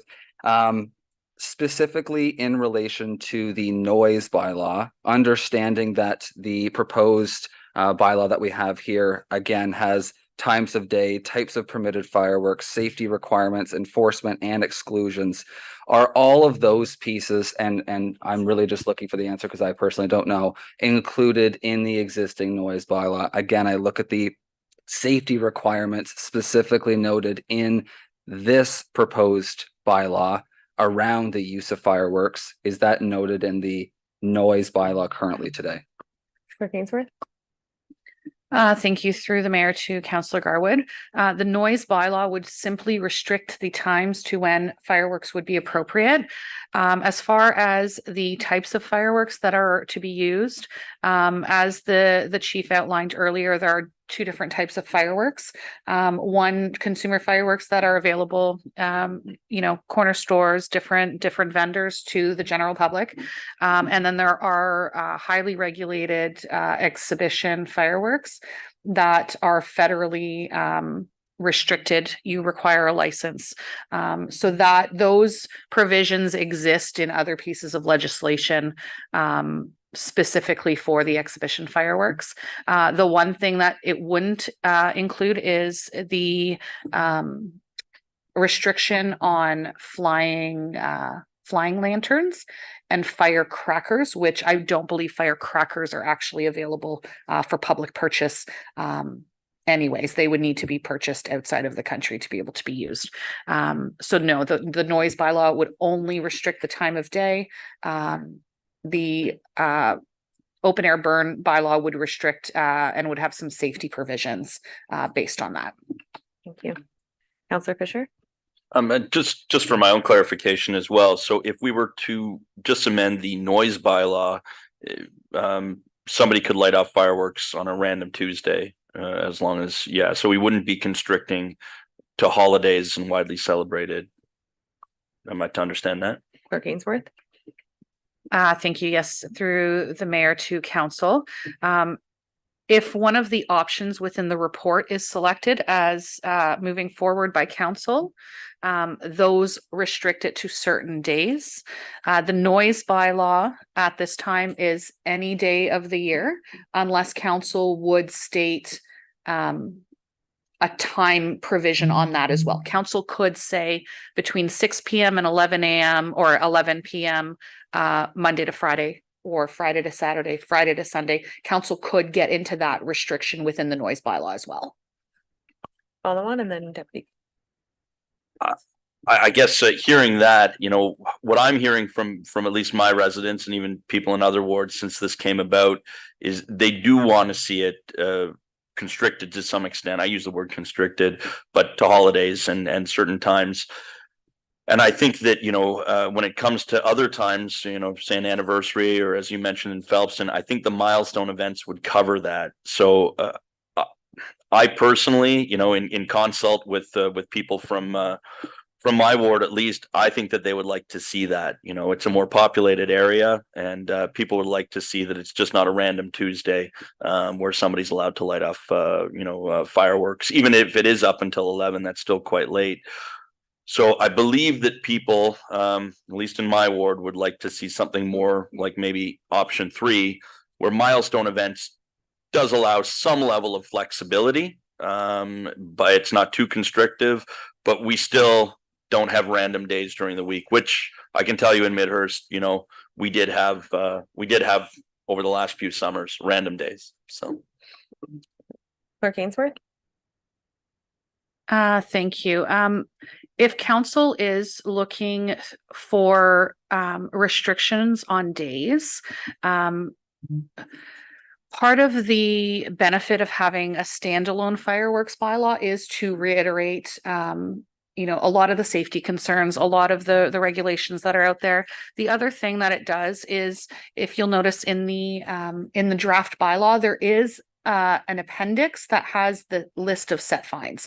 So it does give the township a bit more teeth to deal with any areas that might be blatantly going against the bylaw. It gives bylaw enforcement a lot more opportunities of being more strict on a resident who is ignoring a lot of the requirements within the bylaw versus one set fine that the noise bylaw might provide for. There could be up to 10, 12 fines that could be laid on a resident if there is blatant disregard for the bylaw or continuous events and violations of the bylaw. There is that opportunity with a standalone fireworks bylaw, how it's been drafted here. So if council was just looking to restrict the time of day, I think it would be appropriate for the noise bylaw. If council is looking for more restrictions than that, it's just my professional opinion that a standalone fireworks bylaw might help with getting that the seriousness of what council is looking to do to the residents through the education and whatnot. Thank you. Deputy Cabral? Thank you, Mayor Coughlin. Hearing a lot of stuff going around here. Township had a fireworks bylaw. It was repealed many, many years ago. And I think that's probably when the bylaw got changed to put fireworks into the noise bylaw.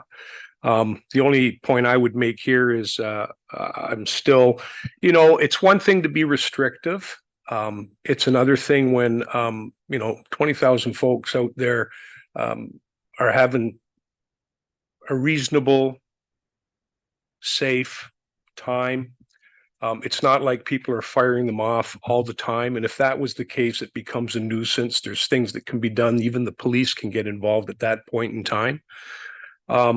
I would just once again say I think I like the hours they work, except for New Year's Eve. It would have to be till at least 12:30 the following day on that particular one in the noise bylaw. And as far as having a lot of restrictions and being able to give someone 5 tickets instead of 1. I don't think that's the point of the bylaw itself, because maybe what we should also look at is continuous infractions under the noise bylaw. Maybe we should look at changing the fee structure there for second and third offenses. But at some point in time, it's going to deviate from the realm of a noise bylaw infraction to a criminal code nuisance or public mischief infraction, where the police would then be able to get involved. So I actually would propose that we make the change to the noise bylaw and not move forward with the proposed fireworks bylaw. I don't know if that's an amendment I can make, but that's exactly what I would like to do. Thank you. And I do have Councillor Fisher and Garwade, and then I'll just go through procedurally how I can move forward through this. I don't know if at this point I can't propose, excuse me, because it's already happened, right? So, I just wanted to say, in light of what the clerk has said, I would say I'm more in favor of option 3. And the real reason is I do believe that we should have some sort of teeth when it comes to enforcement. I like the education piece. I believe that people would really benefit from that. I know people in my area certainly would.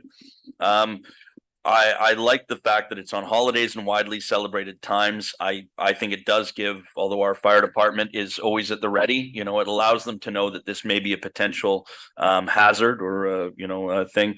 And I do believe that having milestone events allows people that flexibility to, you know, as long as it's not being abused, it does allow them to, if it were an anniversary and it was within those times, I think that allows flexibility throughout the municipality. And again, if it's not being abused and people are educated. So the more I hear and the more I look at it, I think if we're looking at some sort of fair uniformity from Ward 1 to Ward 5 and everywhere in between, I tend to think having a bylaw and I would say option 3 appeals to me more and more as time goes on. So I think it allows us to also back up what we want to do and have more teeth with it. And I know for my residents that they like that. So Thank you. I would propose number 3. Councillor Garwood, I did hear earlier you were proposing number 3. So if you and Councillor Fisher are moving and seconding option 3, I would suggest to council that we could put number 3 on the floor, and should number 3 fail and there is no standalone bylaw, we can then move to amending our existing noise bylaw. Councillor Garwood, and then Deputy Cabral. Thank you, Mayor Coughlin. I can be in agreement with option 3. Again, I had initially stated option 2 was my preference, but regardless, when I look at amending the current noise bylaw, which is 12:30 a.m. to 4:30 p.m. in those non-permitted times,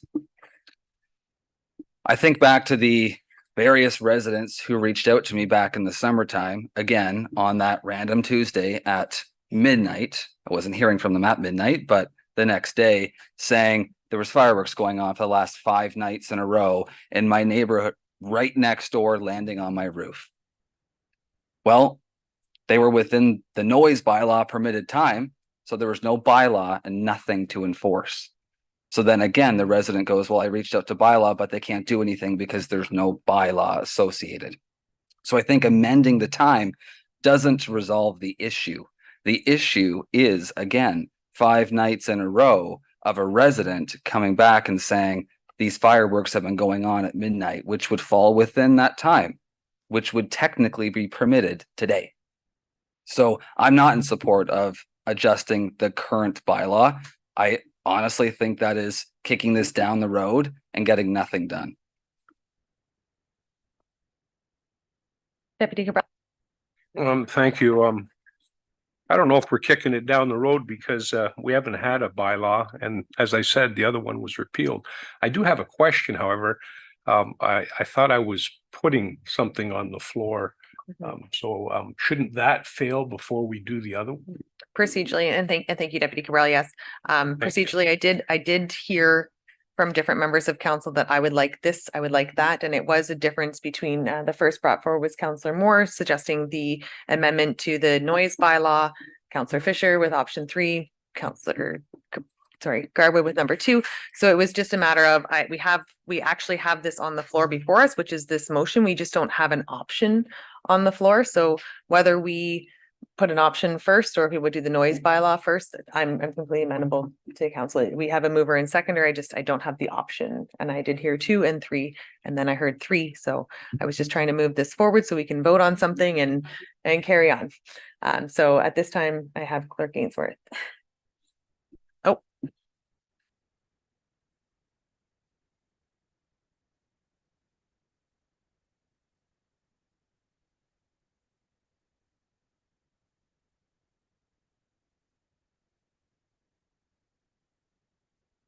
So we have the deputy mayor. Yeah. So at this time, I do have the option 3 being put forward by Councillor Fisher, seconded by Councillor Garwood. And then should this fail, we do have an option to do the noise bylaw from that. So option 3 is that fireworks be permitted on public holidays, widely celebrated holidays, and milestone events. So council, at this time, I have option 3 before us. All those in favor of option 3, and that is defeated. So now we can move to an amendment on our noise bylaw. And this is put forward by Counselor Moore and seconded by Counselor Alexander, that the noise bylaw be brought forward for consideration to amend, allowing the times as follows: 6 p.m. to 11 p.m. and 6 p.m. New Year's Eve, 1 a.m. on New Year's Day. So we just allow for that buffer on New Year's Eve. So that would be a subsequent report that's coming forward to council. Is it a report? Sorry, Clerk Ainsworth, is it a report or is that amendment just going to happen and we're done? Clerk Ainsworth. Thank you. If this amendment were to pass and the main motion as amended were to pass, the next meeting of council, an amendment to the noise bylaw would come forward for council to vote on it. It wouldn't be in effect until after that. Great, thank you.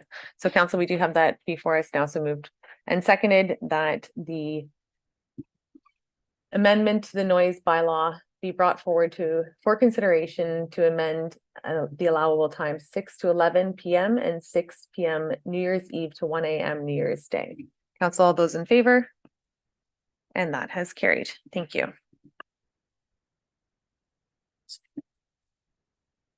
And now we're back to the main motion as amendment. It was moved by Counselor Fisher and seconded by Counselor Garwood as amended. So it's just the original motion where it's not option 1, 2, or 3. It is now the noise bylaw that we are dealing with. Correct, Council?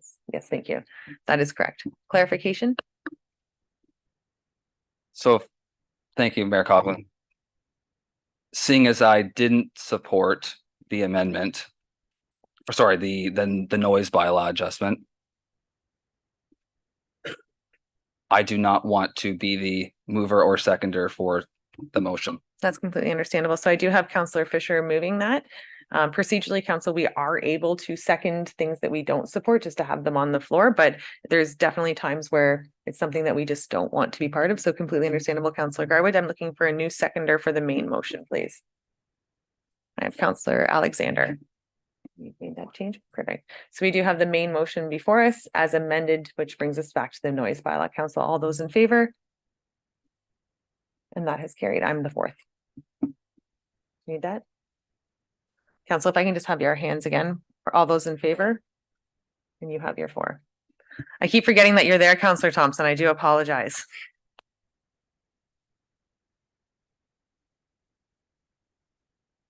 Oh, back to Counselor Garwood. Thank you, Mayor Colgan. I'd just like to clarify, just as Counselor Thompson is on the line in regards to the previous vote, what was it 4-3? I only saw 3 hands here, so I just wanted to make sure. Clerk Ainsworth? Thank you. There were 4 hands in favor of the motion. Thank you. And Deputy Cabral, before we carry on. Yeah, just I want to thank council, because if we hadn't have actually voted on that last one, we would still be with the same times for the bylaw, which would be people would fire them off way later than 11 o'clock. So while one was defeated, it's good that we changed the other one to accommodate folks who are disturbed by noise. Thank you. We do have our action reports in front of us here, and I will have a mover and seconder to have the action reports on the table. And then afterwards, we can pull the ones we would like to deal with separately, and we can make comment to those that we would like. So may I have a mover and seconder to get these on the floor, please? I have Counselor Moore and Fisher.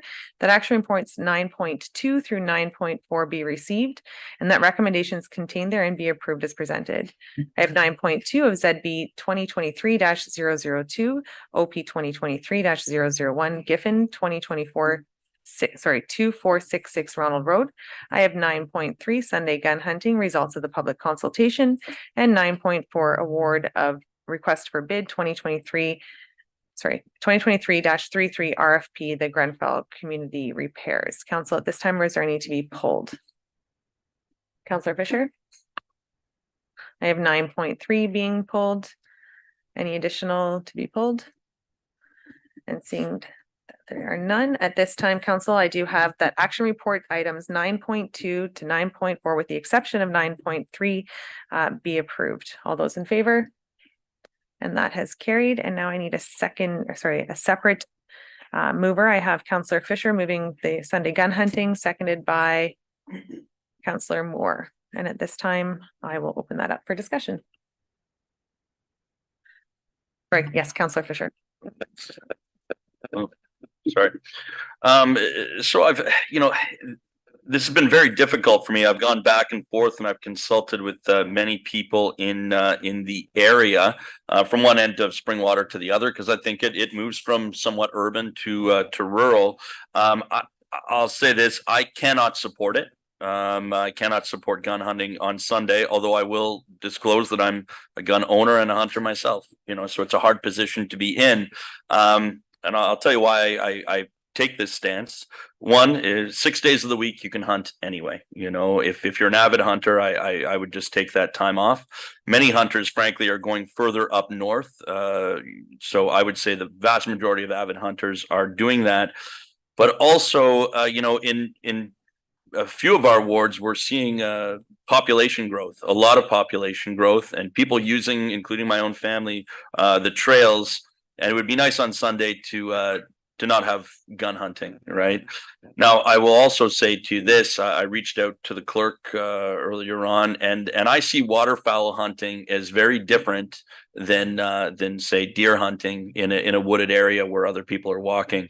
And I would like to see them separated, although unfortunately we cannot do that. I even thought, could we divide the municipality up to rural and more urban areas? Unfortunately, we can't do that. So, under much deliberation and with this, I think that 6 days a week is sufficient enough for hunting. It certainly is for me.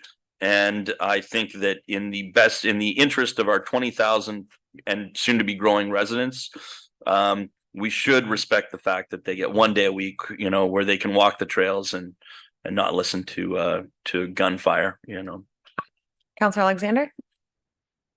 Thank you, Mayor Coughlin. So I would agree with Councillor Fisher in that this has been, a lot of thought has gone into this one, more than I probably originally anticipated when I saw it come up. I've spoken to a number of people regarding this and do understand both sides. I certainly understand that people want to use our trails and not be worried about the gunshots and enjoy them.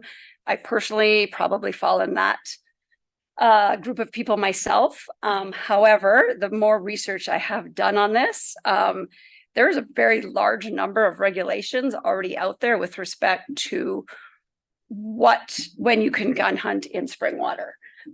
With respect to deer, you can't actually, it is bow and muzzle loading firearms only in the area. The majority of hunting in Springwater is on private property, which you then need permission from the owner if you would like to hunt there. The Sunday piece is really a very dated regulation. It's back to the days of when you were supposed to be on church on Sunday and your grocery stores were closed and your mall was closed. That's changed for almost everything else. So the fact that it hasn't changed for hunting is a bit unfair in my mind. And it really is an activity, and you may not agree with the activity or like the activity, but it is an activity, and we don't not allow our snowmobilers to go out on the trails on Sundays because that's a big nuisance for some people as well. So when I'm looking at all these things, and then coupled with, again, the fact that if you are hunting, you have firearm courses, hunting courses, there's many courses you've had to take. And if you do successfully hunt, you're feeding your family. So there's benefits to it. Although I really do understand why people don't like it. I don't think there is actually a huge danger out there to them. I think it's more of a nuisance. I do think we absolutely need more education and potentially signage on our trails so people can understand if there is hunting allowed on those trails.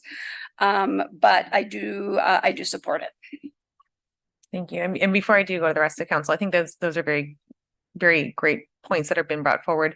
I think a lot of times when people hear hunting in Springwater, they think that every municipal trail is now going to have gunshots firing across it on Sundays. And I think that I would agree that the majority of hunting does take place on private property. It's just not permitted on Sundays. Well, people shouldn't be walking on that private property if not with the permission of the landowner.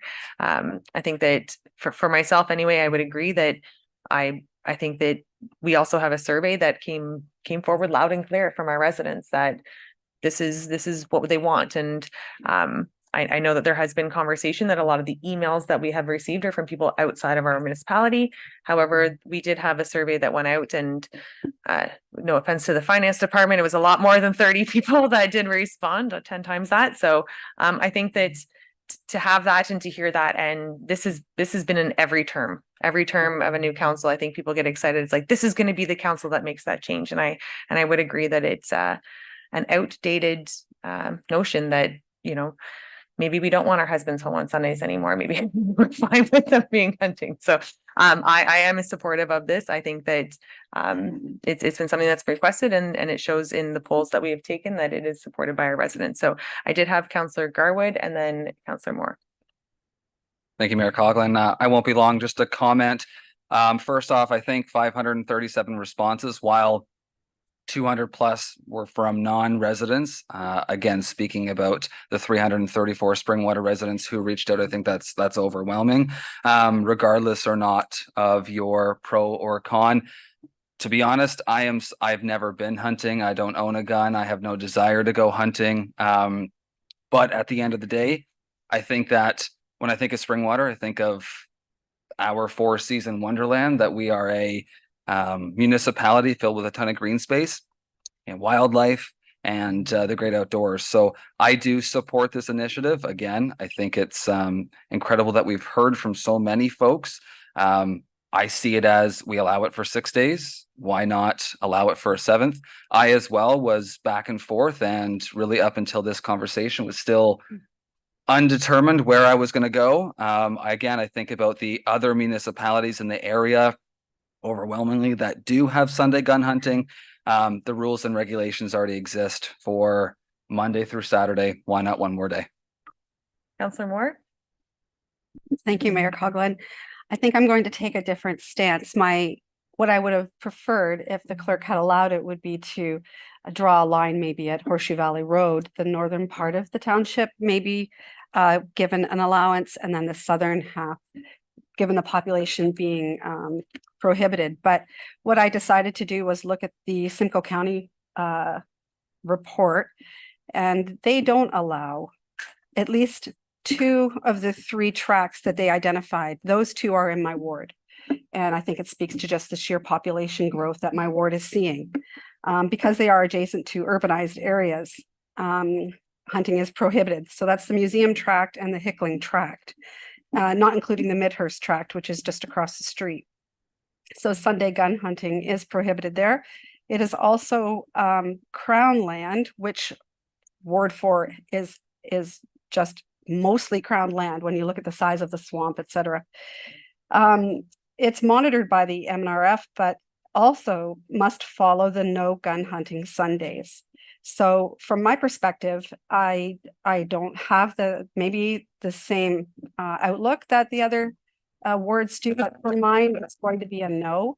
We have a lot of trails, and as you say, what is it when it's just one extra day? Well, I would say, what is it when we only have one day? And that's to walk down the trails safely. We have horses that use our trails. We have all kinds of bike riders, etc. And to say that, you know, everyone follows gun regulations and gun rules, I'm sure they do, but accidents happen too. So I'd prefer to not see Sunday gun hunting. Thank you. Clerk Ainsworth, just a clarification on you being able to decide that it's not Horseshoe Valley Road. Thank you through the mayor to council.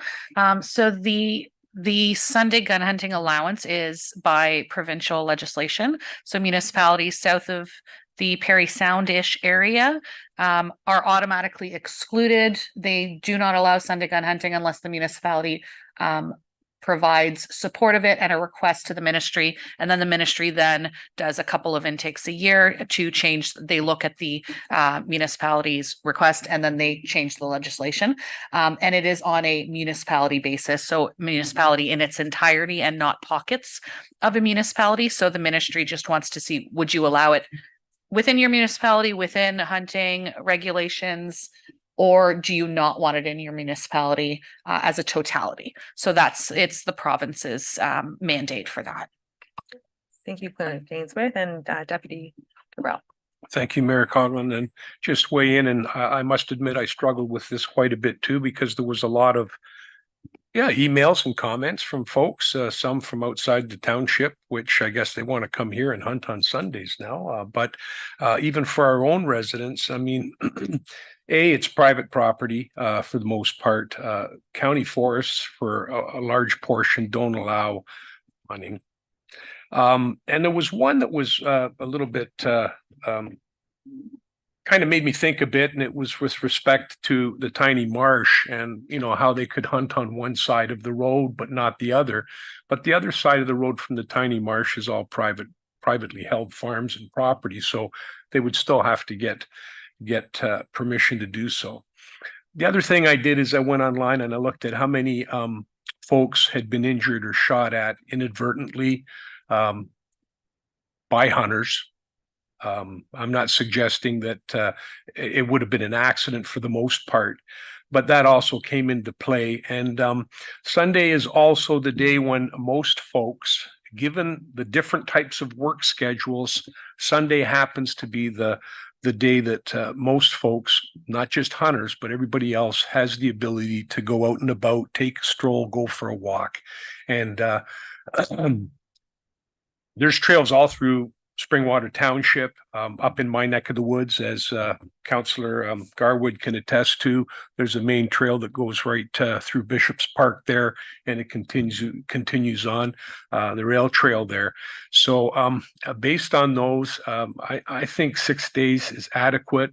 And I'm sorry that it's going to impact those folks that would be interested in hunting on Sundays. But I also have to take credence in, why did the province decide to draw an arbitrary line, and everything south of that line would require municipal permission to have Sunday hunting? And I think in their wisdom, they were looking at everything south of Parry Sound, due to the fact that we have we have a mixture of urban and rural. Rural folks understand hunting, and I'm not suggesting that urbanites don't either. But rural folks do, especially the farmers, because, you know, they've got animals and they have certain rights where they can protect their own best interests, farming interests, from those animals, such as coyotes, for example. So that played into my mind with respect to that. And I just, unfortunately, can't bring myself to say that it's okay, and I'm certainly not against hunting. I don't hunt myself, but I have friends who do. However, based on that, I just struggle with it, especially given that, you know, we get calls. I'm sure the OPP gets calls. We read about it in the newspaper on occasion where there are hunters in an urban setting, and the police are called because they have guns. So that's only going to get predominantly worse, because when it happens on a weekend, it's a lot more visible to folks who are out and about. Thank you. And before I do circle back, Councillor Thompson, as this was your original motion, wanted to go to you for comment before I do have two other members of council. Yeah, I think we asked for a referendum, kind of, when we looked for public opinion. Over 75% of our residents, that a significant number of residents were in favor of it. I have a hard time telling somebody that they can't hunt on their own private property. And what we're talking about is a couple of days a year here. So, I mean, I've lived in the neighborhood for about 20 years, and there is hunting allowed in the Simcoe Forest where I live. I think I've encountered a hunter once in all that time, and I'm in the forest almost every day. So obviously I'm in favor of this. I think it would be a good service for our residents to allow Sunday hunting in our township. Thank you, Councillor Thompson. I do have Alexander and Fisher. Thank you, Mayor Coughlin. I just wanted to speak to one thing. And again, it's not that I disagree with the points that other people are bringing up. I do truly understand them. But I do think it's important to note when we're talking about Sunday kind of being that family day, which I do agree with. You know, it doesn't work for everyone, but probably for the majority, it still is kind of that day. I was speaking to a local company who does do training and certification for firearm and hunting. they offer the courses. 20 to 25% of the people that take their courses are youths. And it is a family activity for these people to go out and hunt. I know it is a family activity for my husband and son, as well as other people that I do know. So yes, absolutely. I understand that walking the trails is a family activity, but so can hunting be for families. I have Councillor Fisher and more. It's interesting, 25% are youths. So, I mean, I could sort of flip that on its head and say that 25% of the people you'll encounter are youths shooting on a Sunday, right? So I think that maybe is a bit of an alarm as well. You know, although I believe the gun safety courses and hunting courses are excellent. But what I will say, guys, is we have 20,000 residents and, you know, hunters, again, myself being one of them, they get 6 days a week. The people who are not hunters, which frankly, I'm willing to bet are the vast majority, you know, we did have 300 and some odd respond, but the reality is, you know, we have 20,000 residents. So for a small few, of which I would include myself, we're allowing them 7 days a week. And we're taking away that 1 day a week where people can, you know, go in the forests and not hear gunshots. Even myself, when I'm in the forest and hear gunshots, you know, a rifle is deadly up to a very, very long distance, depending on the rifle. Even shotguns, you know, are to some extent. So I think we need to pause for a second and think: are we giving up 1 day a week for hunters, but neglecting the needs of other people who just want to feel safe in their area? I also think too that gun fatalities are something to particularly in urban areas or urbanizing areas. These are things that we need to take into account. The deputy mayor made a very good point. They didn't just arbitrarily draw the line at Parry Sound, right? They realized that south of Parry Sound, it becomes more populated. This is why. And this is why you'll see a lot of hunters go north of Parry Sound to North Bay, Cochrane, Sudbury. So I would ask that council have a level head here and allow the hunters to keep hunting 6 days a week, but allow the rest of the residents their 1 day to know that there'll be no hunting in the forest that they go into. I think that's a decent ratio of the week to give to the hunters. I have Councillor Moore. Thank you, Mayor Coughlin. I'm not quite sure who to direct this question to, but Councillor Thompson mentioned that this was a couple of days a year. Who do I verify that with? Because that's not the information that I had researched. So is there somebody that we can reach out to? I can, before I do go to Deputy Clerk Marshall, I can circle back to Councillor Thompson. Are you talking about by a couple, you mean 52 Sundays, or what was the comment that was? I'll go to Councillor Thompson, and I do have Deputy Clerk Marshall that has joined us.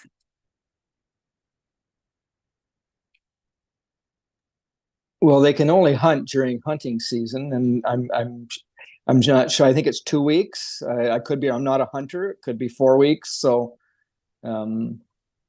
that's where the couple of days a week comment came in. So they still can only hunt unless you're First Nations, which they can hunt anytime they want. But and again, it's only, to me, it's only a few days. And this request came from a resident that would like to hunt on Sunday on their own private land. And today they're restricted to do that if they abide by the laws. And that's why I'd like to see this go forth for them. Thank you. Deputy Clerk Marshall, when we're talking about the season, so we're not talking about 52 Sundays. How many Sundays are we talking about here that will be taking away from those who want to walk the forests as they are today on Sundays? Thank you, Mayor Coughlin. So through you to the rest of council, Councillor Alexander nailed it on the head. You cannot, deer hunting in Springwater is controlled deer hunting. So that is from Monday to Friday only. You cannot hunt deer on the weekends in Springwater. So hunting, and then hunting seasons vary. So for example, deer hunting is only November 6th to the 10th this year, and then another 5 days in December, December 4th to the 8th, for example.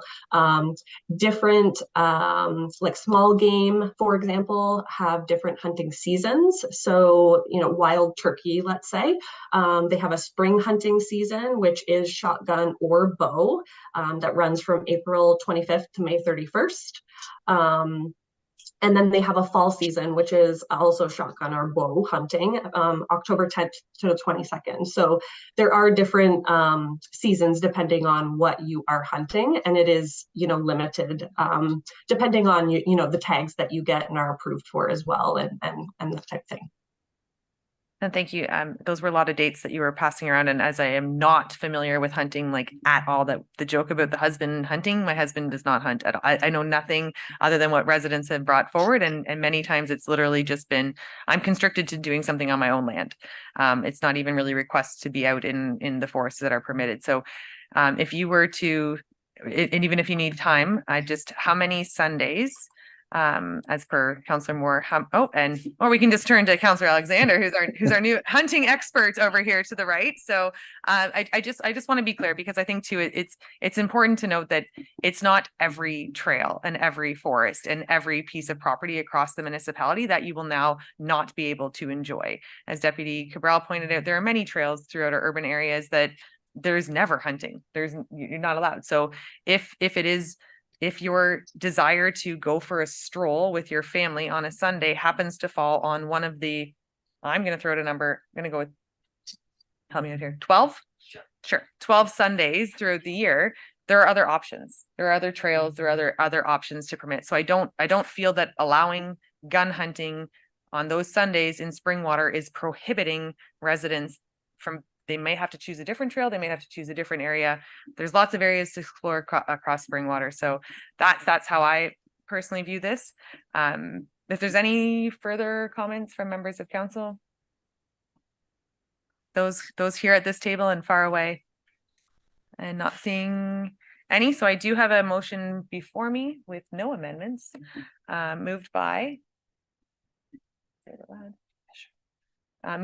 Councillor Fisher, second by Councillor Moore, that the Sunday gun hunting results of the public consultation be received, and that council approves Sunday gun hunting in the township of Springwater, and that the Ministry of Natural Resources and Forestry be advised of this decision and request that the Ministry of make the amendments under the Ontario Regulations 663-98 to permit Sunday gun hunting in the township of Springwater. Council, all those in favor? And that has carried. Thank you. Moving on now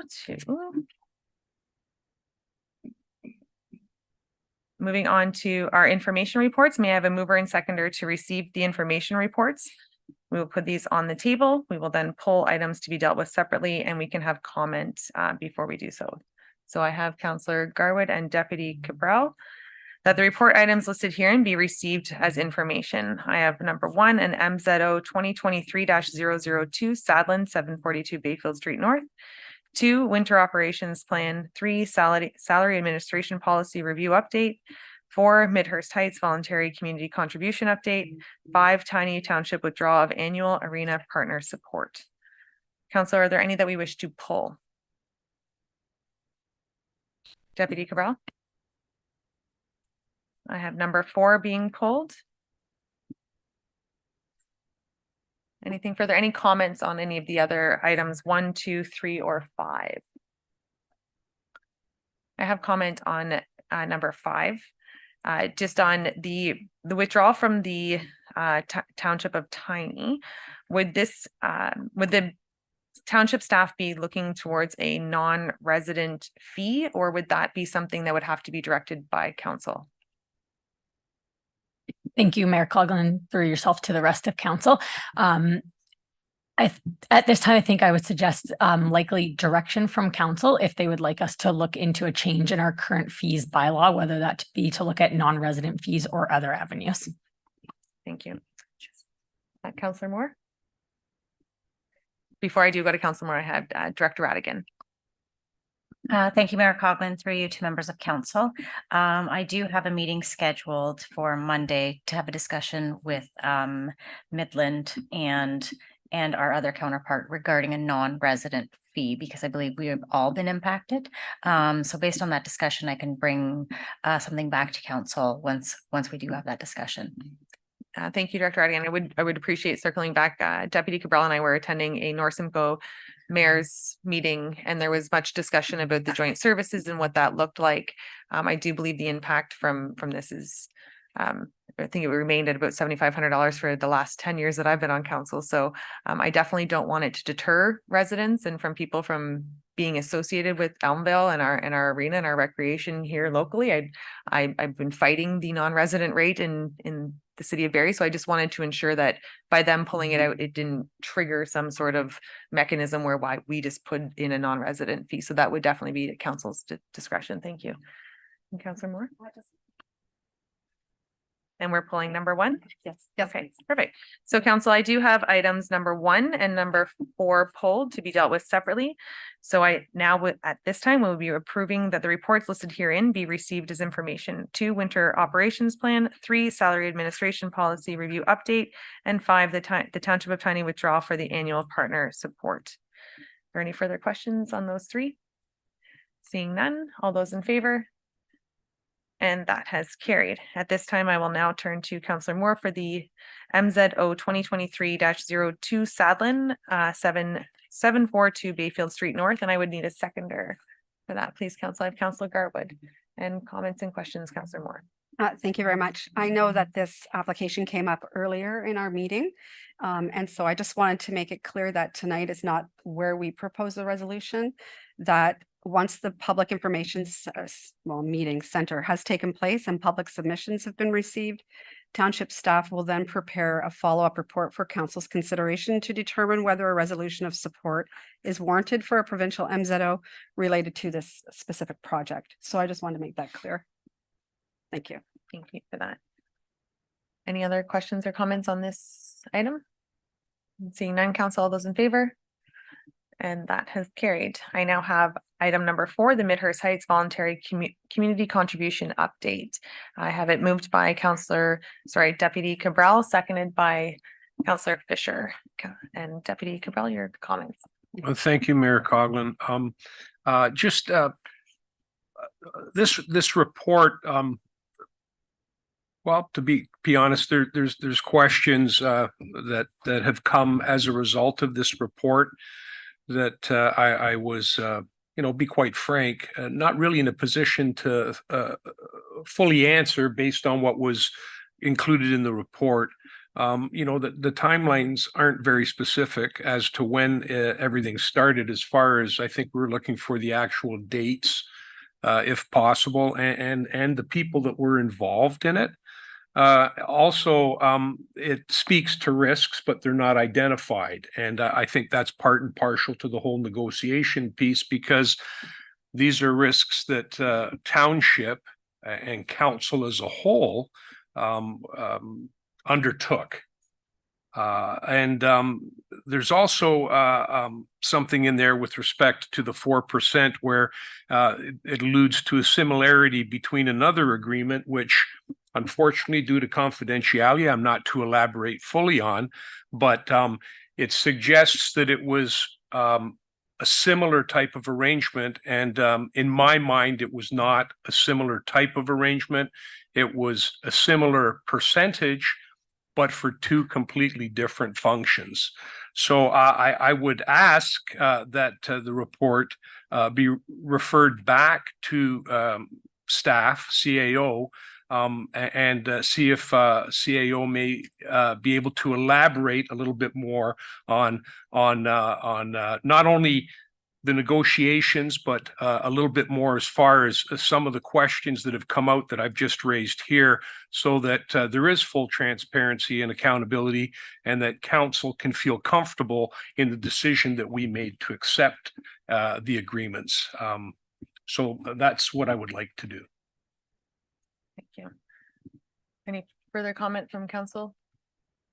Seeing none, I do have comment on the the 4% in that it was precedent. Understanding that negotiations do take place in closed session meetings, but then are made available to the public.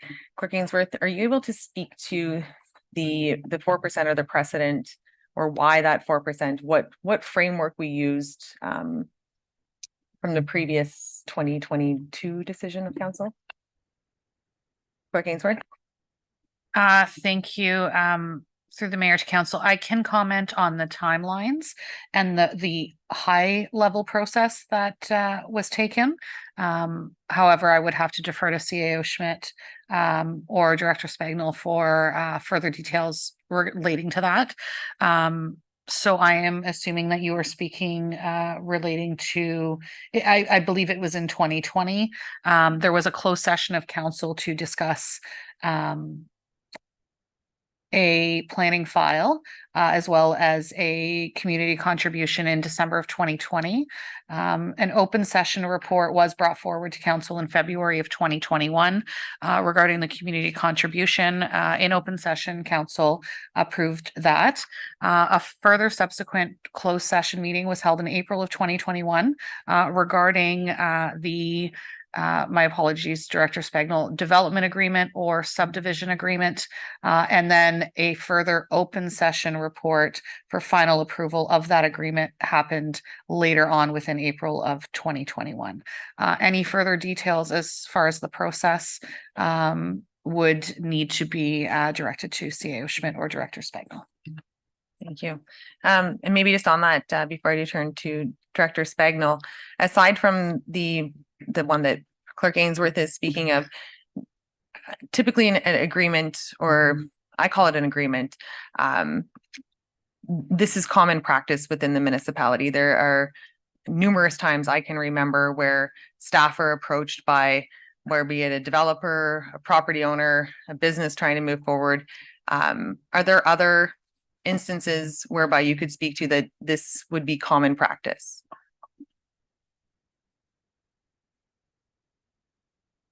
Director Spagnell. Thank you, Mayor Coughlin. There's two that come to mind just off of the top of my head. The one which relates to Elmville. There was some servicing that was to be placed and installed across, I think it was Homer Barrett Park. As part of the negotiations for that particular service, the inconvenience of the park being disrupted for a period of time, along with some benefits to the developer, there was a negotiated contribution of $70,000 that was to be devoted and put towards the enhancement of the park.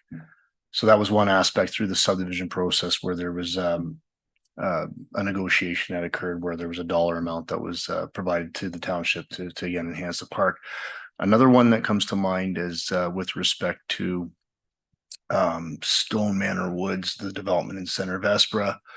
There was a red line revision that was submitted as part of that proposal, and as part of that there was some alterations done to approve plans to move a water reservoir off the originally considered lands, include that on township land, and also to provide a different method of storage to go from below ground to above ground. Again, in that instance there was a benefit, there was a negotiation that was done, and as a result, there was a voluntary agreement that was submitted as part of that and finalized. I believe that directed $200,000 to the municipality to be devoted to that particular ward, but also to provide for enhancements within the subdivision. So those are the two off the top of my head that I can think of. Just speaking to the 4% that was raised through council, I was not involved in how that number was reached, so I wouldn't feel comfortable in commenting just based on that. But I just want to throw that out there and just provide that information for council. Thank you. I have Deputy Cabral and Councillor Fisher. Yeah, actually follow on and through you, Mayor Coughlin, to Director Spagnell. I think the key here is the term voluntary contribution. And I think also with respect to the 70,000 for the park, there was hardship basically to the residents there. But I guess my question would be, were those negotiations carried out in a closed session, or were just simply negotiated as a matter of course because residents would be impacted? I'm just looking because I can't speak to that 4% because it came about as a result of a confidential closed session meeting. So I'm stuck in the same place I was last time with this one. So I'm almost of the mind to say that I would ask that the report go back and that council waives confidentiality on that one to find out where the 4% figure came from, how it was arrived at. Thank you. Director Spagnell. Thank you, Mayor Coggin, through you to Deputy Mayor Cabral. I guess the point is that because we're dealing with negotiations, it's not uncommon for those negotiations and council discussions to occur in closed session. There's a rationale and there's a reason behind that, because if you're in a negotiation, as council's well aware, in essence, you don't want to be privy to any bias or anything like that discussion might entail. And essentially that is the purpose of closed session discussions. Related to the Homer Barrett Park item, I'd have to go back to see if there was closed session discussions for that to occur and to deliberate as to whether or not that amount was an appropriate amount ahead of a report coming out to basically to obtain execution of those agreements and whatnot. So I can't comment on that, but I would say that closed session with anything to do with litigation, anything to do with negotiations is a common practice for these types of arrangements, these types of agreements. And quite often when there are changes done through a development proposal, through a process, that can lead to those types of discussions and negotiations. Thank you. I have Councillor Fisher. Well, I just want to say I agree with the deputy mayor. I would like to see the report go back. I personally found it a little bit light. We're calling this a voluntary contribution, but in fact, there was a negotiation that took place, and I think that that's something that people need to be aware of. And I also believe that the council should be more apprised of what negotiations took place, what exactly happened before we essentially were asked to rubber stamp this. So I would like a more fulsome report to come forward, and I would like to have more details about the, as we've called it, a voluntary contribution, but I think the real term is negotiation. So I would like to see a more fulsome report on that front. Thank you. And I guess I'll go through to maybe Director Spagnell or maybe Director Radigan. The voluntary contribution as a title, understanding that negotiations, this is a negotiation. This is not a benevolent gift to the municipality. There are absolutely strings attached. Like this is a negotiation that happens. The negotiation is done between one party and staff. It's brought forward and we make a decision on that agreement. Why is it called a voluntary contribution when that can leave the perception to people that this was a generous gift given? I'm just curious as to why. Thank you, Mayor Coughlin, through you to members of council. I'll do my best to answer that question. I was not involved in I guess, making the decision to call it a voluntary contribution. Just reiterating what Director Spagnell said, it is common practice. I have worked for municipalities where they called it a community contribution. At the end of the day, it is a contribution. It's not a donation because there's no tax receipt associated with it. It is a contribution. It comes in as revenue and is set aside for a specific cause. The voluntary piece, I can't necessarily comment on. I do believe perhaps that may have been prescribed by legal. I'm not 100% confident in that, but to me, at the end of the day, it's a contribution. Thank you. Thank you for that.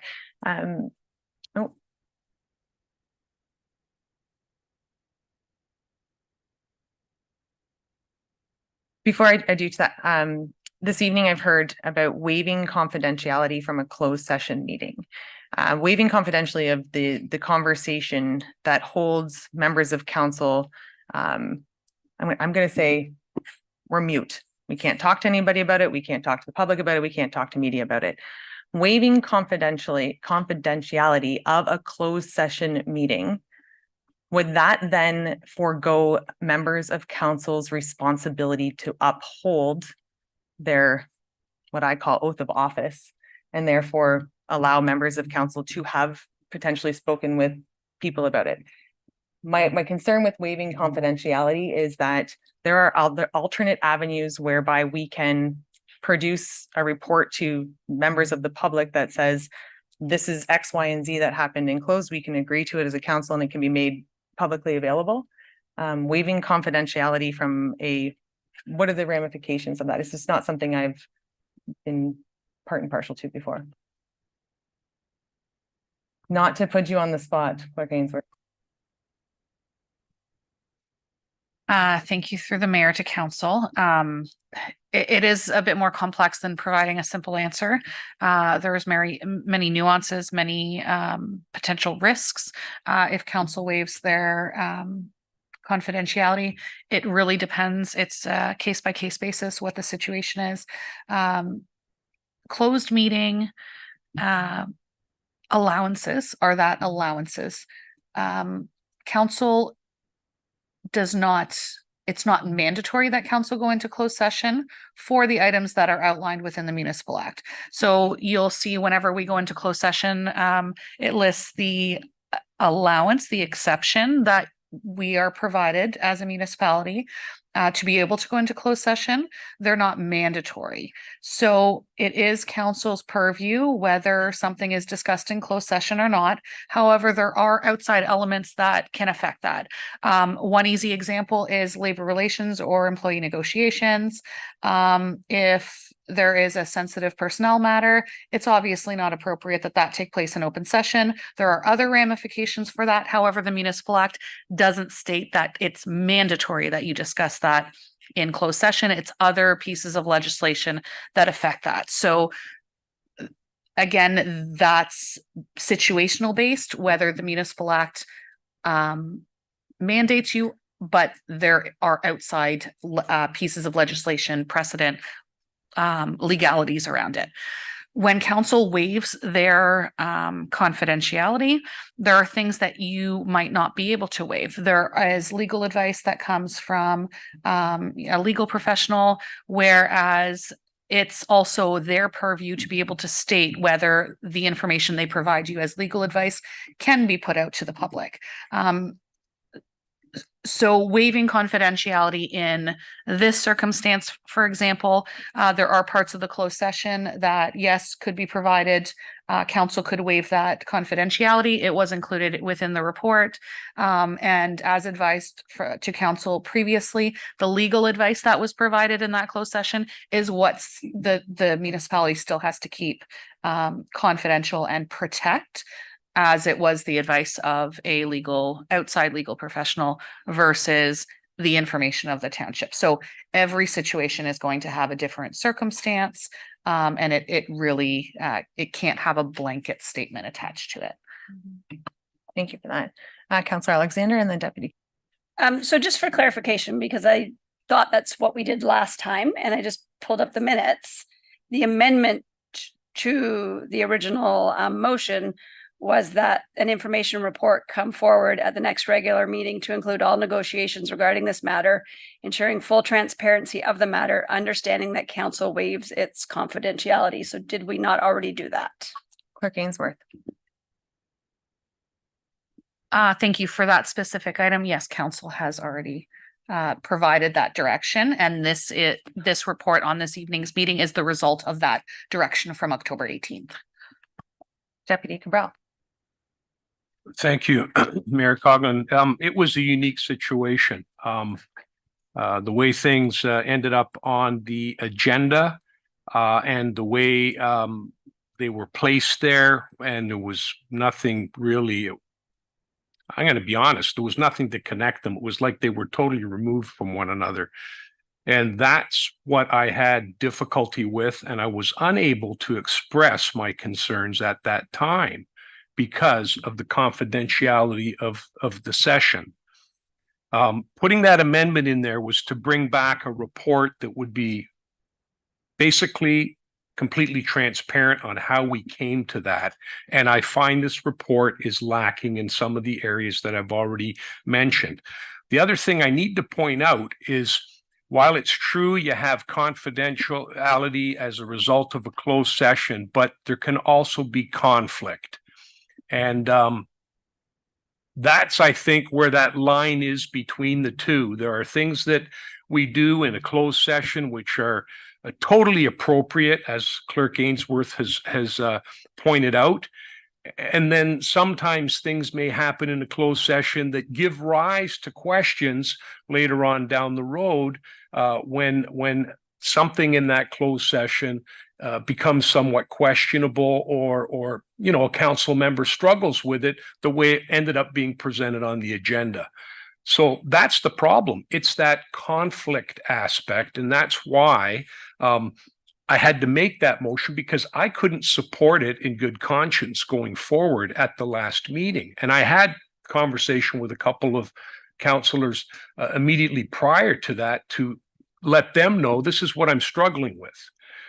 So now we're here again today. The report's come out, but it provides a glimpse of the negotiations, but it also gives rise to other questions that really should have been answered in the report, I think. So that's why I'm asking for the report to go back and come back a more fulsome report with a little bit more detail than what we were provided with. Thank you. And before that, so during that statement, it was suggested this is a unique situation and that there is conflict. And the reason I turned to Clerk Ainsworth to speak to the procedure or process that was brought forward by a negotiation which was accepted by previous council, which you, myself, and Councillor Moore sat on, that process whereby we went into closed session, a report was brought forward, the negotiation was approved, it was then made public. The way I look at it, the process that took place for that and the process that took place today, or this last negotiation, are the exact same process, and one actually set precedent for the other. So to suggest that there's a unique situation with conflict, if there are issues that have arisen from this, that there needs to be a closed meeting investigation, or if there needs to be direct questions asked to be transparent, that's fine. But alluding to or suggesting to the public that something unique or different has happened in this situation, I find troublesome, because we're sending a message to our residents that we are participating in something. And with all due respect, I was completely caught off guard during our last meeting, and our council dispersed 3 members in that direction, 3 members in that direction.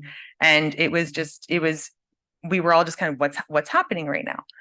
And that situation, trying to pull it back together to try and address. So if the report that's come back does not specifically address the questions that members of council may have, we can resolve into closed and get those answers, and then we can put a report together to provide that to the public.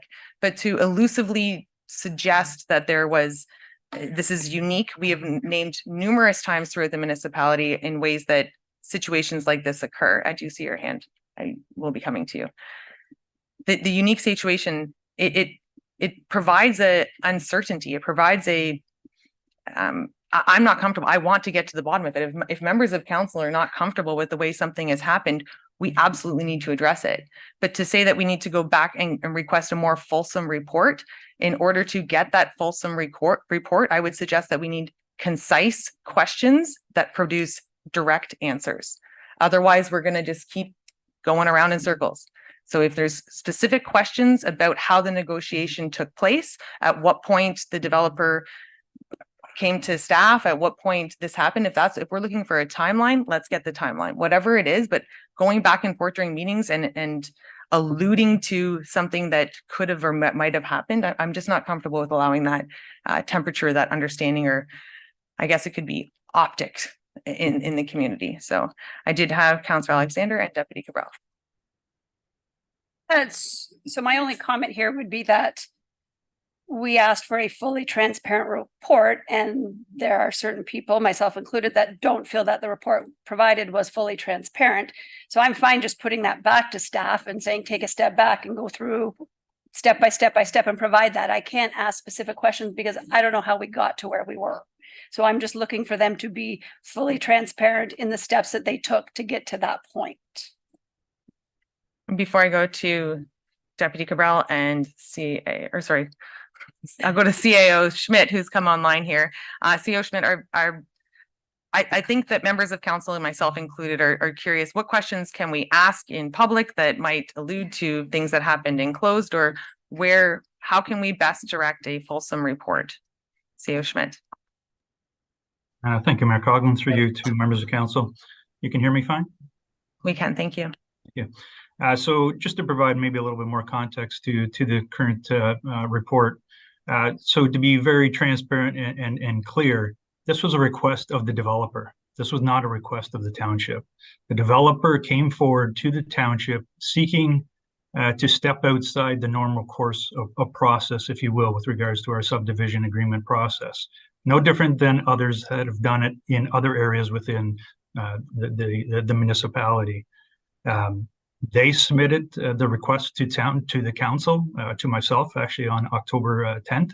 That information did come forward to council that day. Why the timing of it, why it came on the October 11th meeting was due to the timing of when the developer wanted the reports to move forward, the direction or the execution of an agreement to move forward on October 18th. So did the township need to entertain a contribution or a voluntary contribution agreement? No, and that was discussed in closed session. That was up to council to decide whether or not they wish to choose to do that or not. They could have still entertained amending a stage 2 subdivision agreement for the developer and not had to entertain a community contribution. The request came forward from the developer. It was provided to council for your consideration. Decision was made, and this is where we're at. As for the 4%, I will comment in the sense of at a high level, that was a decision of previous council.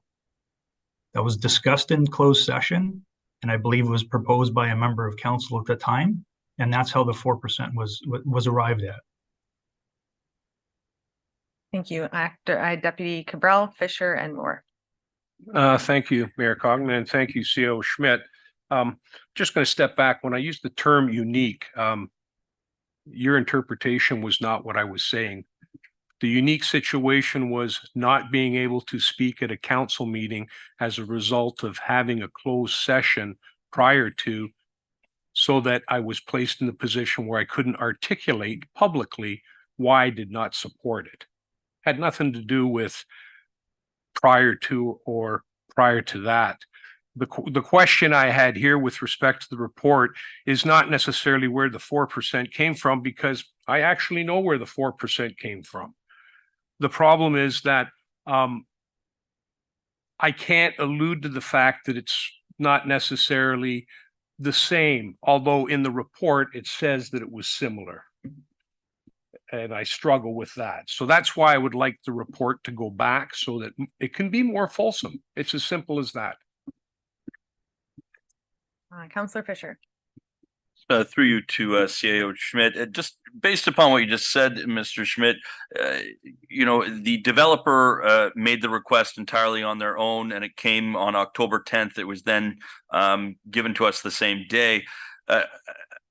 Am I to then believe that no negotiations or discussions about figures took place prior to that? CAO Schmidt. Thank you, Madam Mayor. Through you to Councillor Fisher. So Councillor Fisher, there was discussions with the developer before that.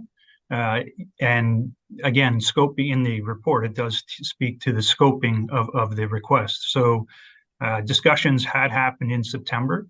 They wanted to advance their 2 pieces of infrastructure, which were outside of the agreement, stage 2 agreement that's currently in place. So again, we said, listen, if you want to entertain walking a different path, here is what has happened in the past with regards to similar requests.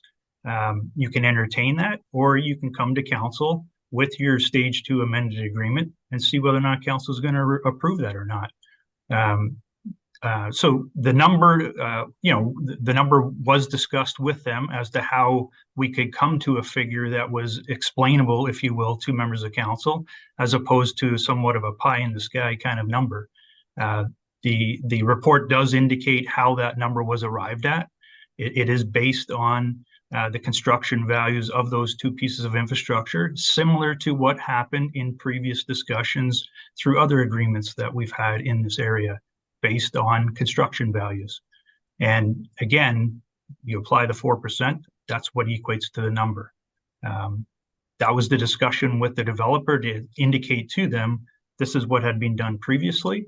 If they wanted to entertain that, they could do that.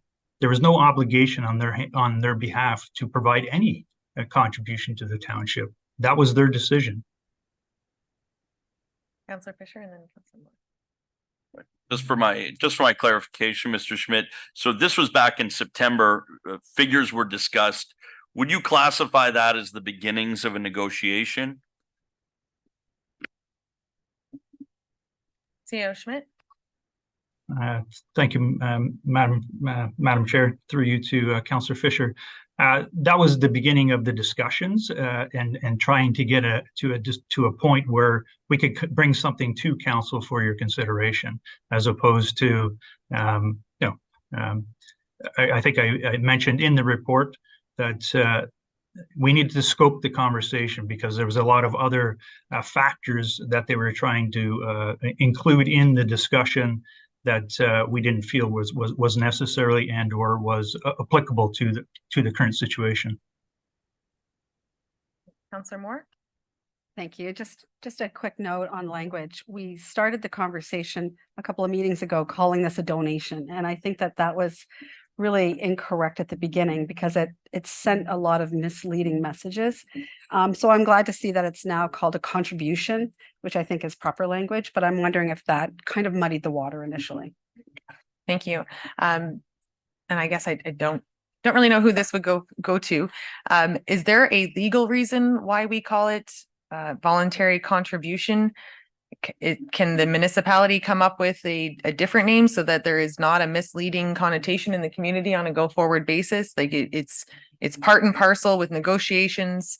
It comes with obviously a change. How do we, the fact that it's called a voluntary contribution, I understand that is, I don't want to say Ontario ride, but something that other municipalities use. CEO Schmidt. Thank you, Madam Mayor. Through you to members of council. My understanding through the Development Charges Act, it is permitted. Thank you. And just for clarification, CEO Schmidt, so the reason we use voluntary contribution is because in the Planning Act, voluntary contributions are permitted. I want to be clear on, if you could repeat that, please. Through you, Madam Mayor, through two members of council, it's my understanding through the Development Charges Act legislation, they are permitted, and hence why we use the term voluntary community contribution. And thank you. So it was development charges, not development. So thank you for that clarification. I have Director Spagno. Thank you, Mayor Coughlin. I think it's important to note that throughout the process, legal counsel for the township was also involved with respect to the agreement, the discussions, and as part of legal counsel's obligation, it's their role to ensure that there's nothing illegal happening as far as these agreements go and working within the legislation and the acts that we have available to work through. So I think that's also an important note to just bring up as well. Thank you. So I do have this being asked to be referred back to staff. And I've been heard that, Clerk Ainsworth. I've been hearing that it's for a more fulsome report. At this time, if members of council have specific information that they would like to see come forward in addition to what has been done, this would be an opportunity for us to ask for that. Councillor Fisher. One thing I would like to see, just for my clarification in the report, is at what point staff starts to negotiate, and at what point council is apprised of that negotiation. I think that if we as a council should be instructed that the negotiation is starting, and then we give the green light, if you will, that would continue. So I would like to see that in the report, and that's probably why I asked questions as to when the negotiation started, when it would be classified as a negotiation, because I think it would be good for council, the elected representatives, to see exactly what's going on throughout the majority, maybe not the infancy, but the majority of the discussion, not the end. Clerk Ainsworth, and then I do have comment. Thank you. Through the mayor to Councillor Fisher, just for confirmation, are you looking for inclusion in the report of specific dates as to when, so specific to this instance, or are you looking in generality of what happens during negotiations? Councillor Fisher? Yeah, through to the clerk. I think in this specific instant, to have a more fulsome report, I would like specifics in this report. It doesn't have to be down to the minute, of course, but then also in generality, I think that would be nice for council to know going forward exactly when we should be apprised of these things going forward. I don't think anyone would disagree with that. Well, surprise. I absolutely disagree with that. I am not a master negotiator. I do not pretend to be, nor do I ever want to be in that situation. I think that the process whereby a developer comes to staff bring it forward. We have often redirected or put things forward. As I have said, as I'm sure many of us have had conversations about this before us, when it comes to voluntary community contributions or voluntary contributions. I'm glad I'm not involved in the negotiations, because the only reason I can say yes to such a thing is if there was $0 associated with it, would I say yes? And unless the answer is yes, if I would say no to it, unless there was money attached to it, my gut tells me that I have to say no. So if there's $0 and we want to do something in a different direction, I don't associate money with it. So literally someone could come up to me and say, hey, I don't want to give you any money, but I want to do this. Unless my answer is yes, I can't move forward with it. So I'm really glad that I'm not involved in the negotiations at the infancy. I'm glad that there is a process and that staff uses their discretion as to when to bring a formal agreement forward to council for our approval. I had Councillor Alexander, and was it Alexander? No.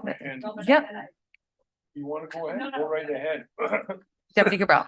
Thank you. I think for myself, there were some words that were used in the report. There was some alluding to specific risks that council basically has assumed, and that part and partial should be part of that report as well, or at least some indication of what they were. Not necessarily the specifics.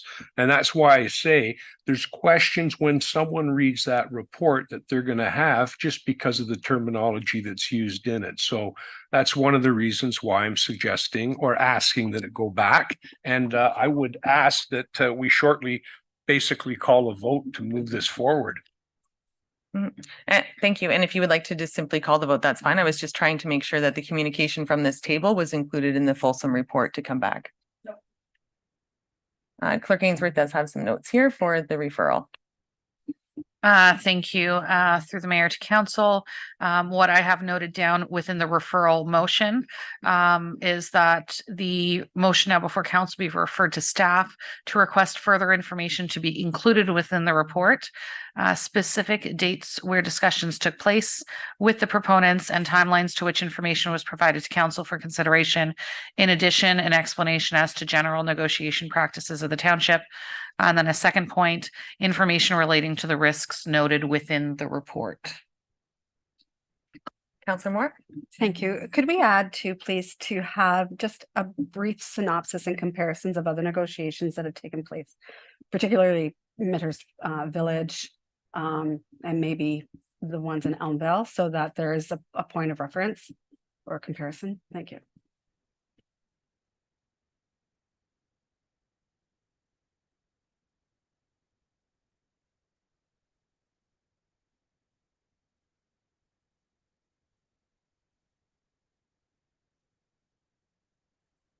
Not seeing any other hands, I'll have Clerk Ainsworth read the amendment or the referral.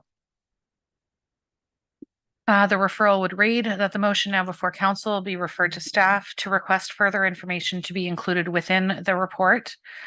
Specific dates where discussions took place with the proponents and timelines to which information was provided to council for consideration. In addition, an explanation as to general negotiation practices of the township, information relating to the risks noted within the report, synopsis of negotiations of other projects, i.e. Midhurst Village and Homer Barrett Park, for comparison purposes. That sounds good. Council, all those in favor? And that has been referred.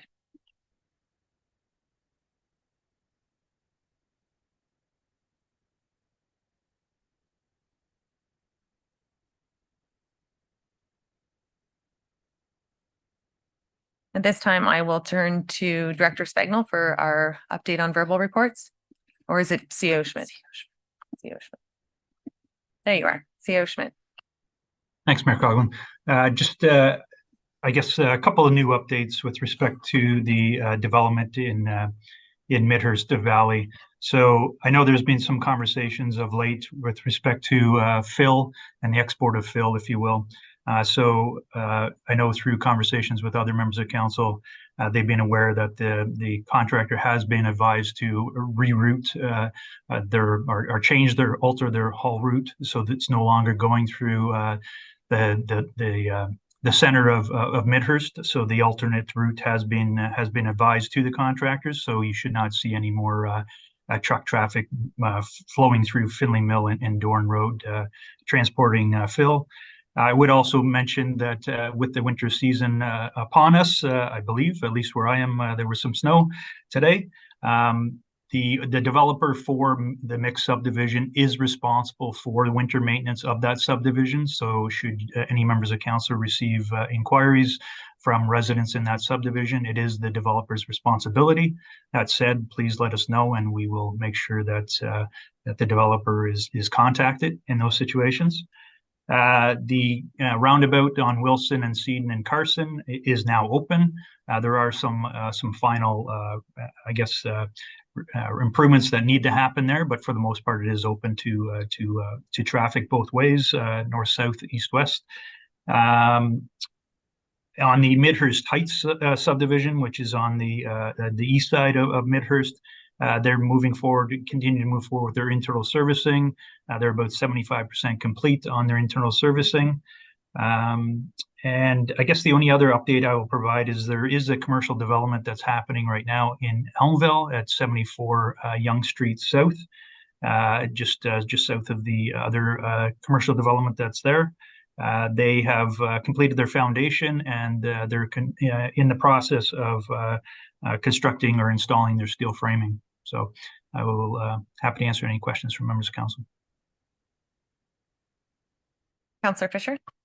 Just in regards to the trucks that were coming through Midhurst, so I thank you for dealing with that, Mr. Schmidt. I just, one, I guess, a protocol question. I received notification from my residents. They were calling me and emailing me, and it came to light that that they had emailed or rather called in, I guess, to your executive secretary, and it was being handled internally until I found out from residents, not staff. So I'm thinking in the future, is that the typical protocol, and why wouldn't a ward councillor be apprised to the complaints that are coming in? And I'll say this, if it's a tree branch being trimmed at a park, I think that's pretty trivial. But something like this, the sheer amount of trucks were actually amazing. I had pictures sent from residents. So what I'd like to know is what is the protocol for complaints, or at least things that the ward councillor should be apprised to internally? CO Schmidt. Thank you, Mayor Coughlin, through you to Councillor Fisher. So, Councillor Fisher, I agree. This matter came before me probably 24 hours, if that, before you were notified. My understanding is that the contractor that had been secured for this work was advised of a haul route through Finley Mill and Dorn. Not sure who advised them of that. But quickly thereafter, that haul route was changed.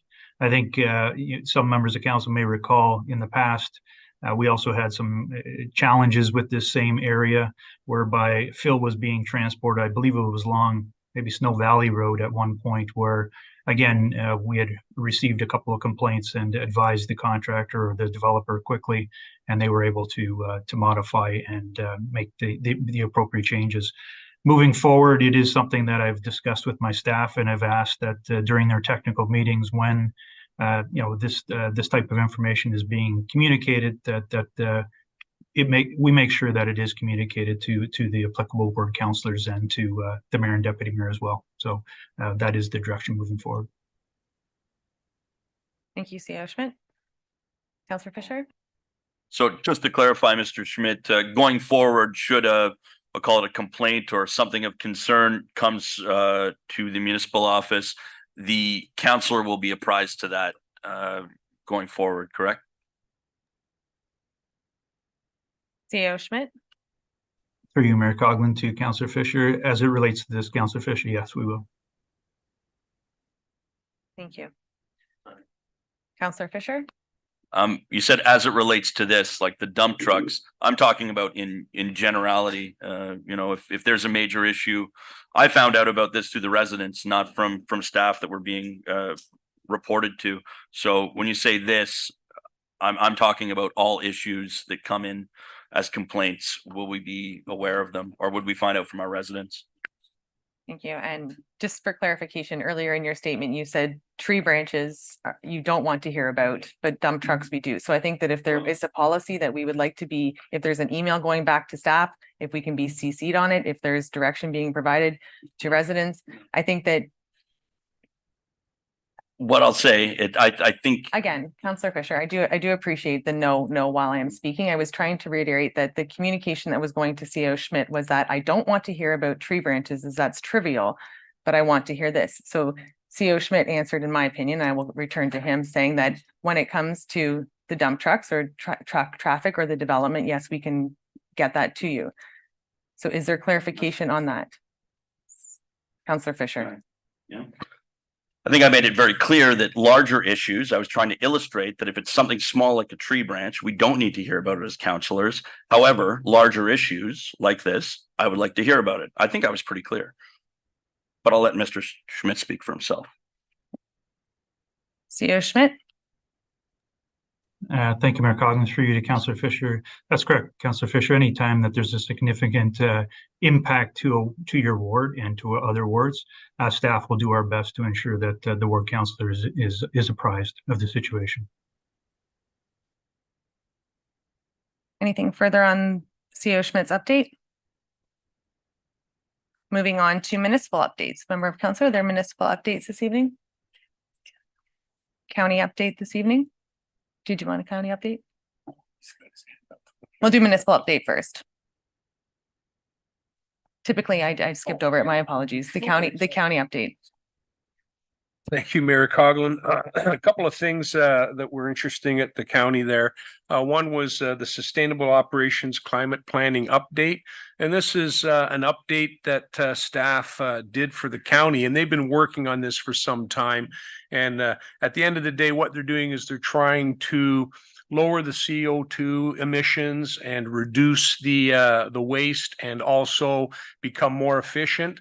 And they're working on a plan that hopefully is going to save millions of dollars by spending fewer $1 million to get there. So the idea is to make changes as changes are needed to facilities and new buildings that are coming on, to try and reduce the costs of operations and the costs of energy. Trillium Manor, they approved a Give You a Lift bus. This funds came from the Trillium Manor donation fund, but now the residents there have their own bus to get away from, not get away, but go from point A to point B. So I apologize about that. They're also going to put into place, and I don't know 100% sure, I can't recall exactly what area, but multi-residential units do not get organics collection. And that's been ongoing. It's just problematic, I guess, because they got chutes. It's collective from all of the residents in there, but they're going to try an 18-month multi-residential organics pilot project to see whether or not they can provide that level of service to multi-residential units, which would be maybe townhomes, but certainly some of the smaller apartments where they're putting their stuff down chutes, and they'll have to figure out a way to work with the landlords to try and get that to happen. And they also put together a Simcoe County positive aging strategy, which they put out a survey. And literally, we're asking folks, what kinds of support mechanisms they need, what kind of support mechanisms are already in place. So that was a positive step forward. And unless the mayor has anything to add, oh, yes, there is one more thing for me to add. You mentioned it at the last meeting, but it was officially mentioned that they purchased a property next door to the Simcoe Housing Corporation unit there on Yonge Street, just up from the corner there. I forget what the number was. I think it's 74. I'm not familiar with the number, but it's the brick house that is correctly adjacent immediately south between Foodland and the existing county property. So the county has purchased that property to ensure that if we need to expand it in the future, we do have the ability to do so. Perfect. Good. Moving on to municipal updates, Councillor Moore and Councillor Garber. Thank you. I would be so remiss if I didn't mention the shed in Stone Manor Park. So I'll ask Brianna, if you don't mind, if you could just give a little update on the status of the shed. I know it was installed, but then I was getting emails about painting, and maybe you could answer those. Thank you, Councillor Moore, to yourself and to the rest of council. So so the base of the shed is complete. The shed is complete. The electrical works, we expect the contractor to be on site next week. They're just confirming the dates with weather. And yes, so the shed is it's a Duratemp finish. So it has a primer, a painting on it, or sorry, a primer and a paint on it. It will get a coating of paint to a darker gray color to kind of match the facade in that area. It's a natural beige color right now with the Duratemp finishing, so it will get a coat of paint kind of more similar to the color that's at the Doran Park Pavilion. And yes, so the painting, the painting we also project in the next 2 weeks. We're just playing out weather a little bit here. Councillor Garwood. Thank you, Mayor Coughlin. Just a few items I wanted to mention. I first wanted to thank Springwater Fire and Chief Kirk and Deputy Chief French for the live fire training on October the 21st. I know Mayor Coughlin and Councillor Thompson and Councillor Alexander and I had an enlightening morning. I'll say that. I had a huge appreciation for the work that you all do, but I think that appreciation grew even larger if that's possible. I can definitely say out of all of us, I was the chicken of the group. So I will put that out there and own that. But I thank staff for being so great with us for the morning, for getting us up in the aerial and just seeing a small portion of what you guys do. So thank you. I was terrified, but not for me. I'm happy to be here and I'm happy you're there. So thank you. I know many of us participated in the Aqua water and wastewater tours last week. Again, another enlightening experience. I never thought I would learn so much about wastewater in one day. So again, fantastic. And these opportunities are, I think, exactly what we need to experience sitting up here and making these decisions and be able to provide effective information to our residents. So again, thank you to staff and to Aqua for setting that up. This past weekend in Elmvale, the downtown Hockeyville initiative was on full display, which was incredible. The Brian English Memorial Tournament was this past weekend, and EMHA did an incredible job. CTV even featured it on the news on Saturday evening, which was pretty exciting. So again, thank you to EMHA and all the businesses and the folks that participated in that initiative. It was really nice to see the businesses get involved, decorate their windows and see the banners displayed along Queen Street. So that was fantastic.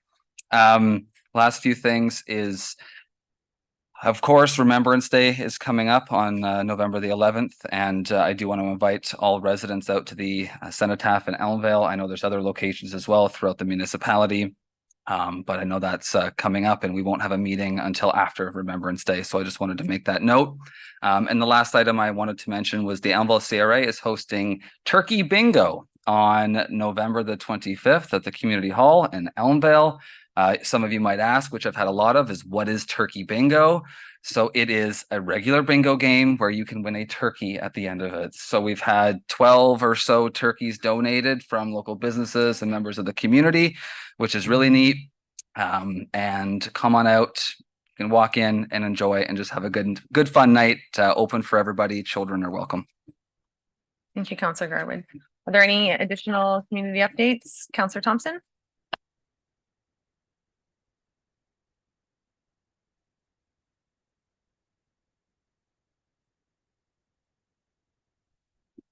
Clerk Ainsworth is going to unmute you here. Sorry, I think it's on our end. We were just getting through a meeting faster this way. All right, thank you. Well, our national award-winning Springwater Library is in the news again. I am pleased to be able to congratulate CAO Delgado and staff for securing a grant from Shoppers Drug Mart Foundation for about $58,000. That grant will be used to support women's health and well-being in the municipality of Springwater. I want to thank them for the great work and the great contribution they make to our community. Wonderful. Thank you, Councillor Thompson. Any further updates? Seeing none at this time, we will move on to our notices of motion. I have one here from Councillor Fisher, and it's a notice of motion regarding the check and credit card registry. And I would just be looking for a seconder on that before I turn to Councillor Fisher. Councillor Moore, and I will now turn over to Councillor Fisher to read his motion. The council hereby direct the Township of Springwater check and credit card register to be provided on a monthly basis to be included as an information report on the regular meeting agenda.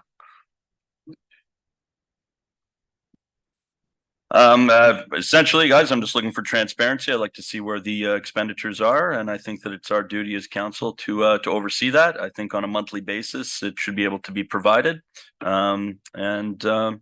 that's what I'm looking for. Councillor Moore?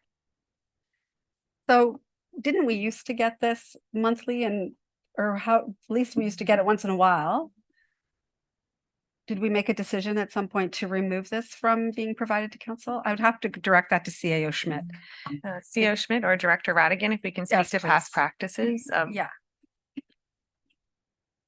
Thank you, Mayor Coughlin. Through you to Councillor Moore. I don't believe it was ever decided to not come back to council. I do believe that there were just some staffing issues in the finance department in this year and the end of last year.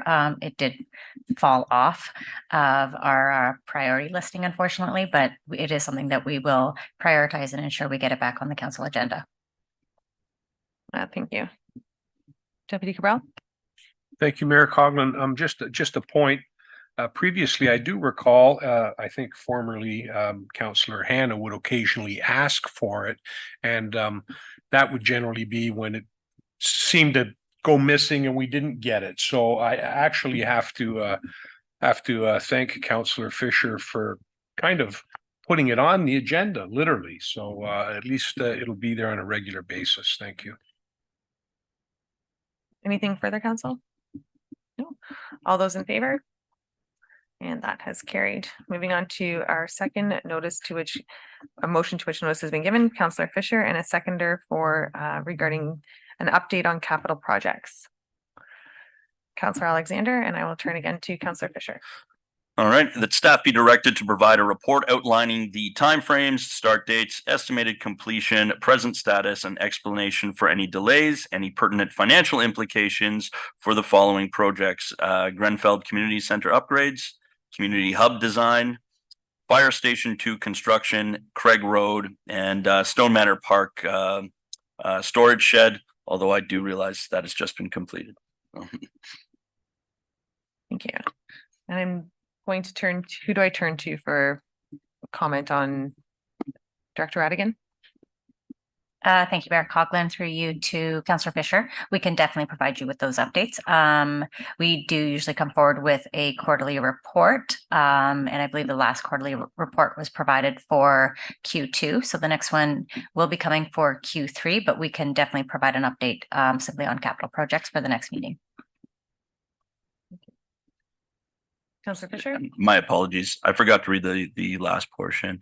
Further, this report be included on the November 15th regular meeting agenda so that we can discuss it at said date. Right. Any further discussion? Seeing none, all those in favor? That is carried. Do we have any other, any new notice of motions? See any items for future consideration? Councillor Moore? Thank you, Mayor Coughlin. I should have also said thank you to council for letting the Grenfell Hall go through tonight, even though with the additional cost. So I just want to say thank you to everyone for that. My item for future consideration, though, has to do with the Springwater Link. And I have received a lot of compliments about the Springwater Link. People are enjoying receiving it in their mail. They are reading it, but I have had some concerns about the glossy paper. So I'm wondering if we could maybe ask staff to do a little research or provide a report with options on what the paper quality will be or could be other than this very nice glossy paper. Thank you. I do have CEO Schmidt permitted to speak to this item, future consideration. CEO Schmidt? Thank you, Mayor Coughlin, through you to Councillor Moore. Councillor Moore, staff are in the process of preparing a report to bring forward during the budget deliberations, I believe on November 15th, for council to have further information as it relates to the Springwater Link or the direct mailer, if you will. You will see some proposed dollars in the 2024 budget, and we wanted to provide some background as to how those dollars were being estimated. So at that time, it'll include some other further information for your consideration. Councillor Moore? Thank you, CAO. So will that report include then options of different kinds of paper? It seems kind of trivial to bring at budget time, but if you think that covers all the bases, I'm fine. I'm fine to wait. CEO Schmidt? Through you, Mayor Coughlin, to Councillor Moore. I believe it's going to provide information as to the costs that we're currently incurring, and we can definitely ensure that other options, quality of paper, if you will, could be included in that report as well.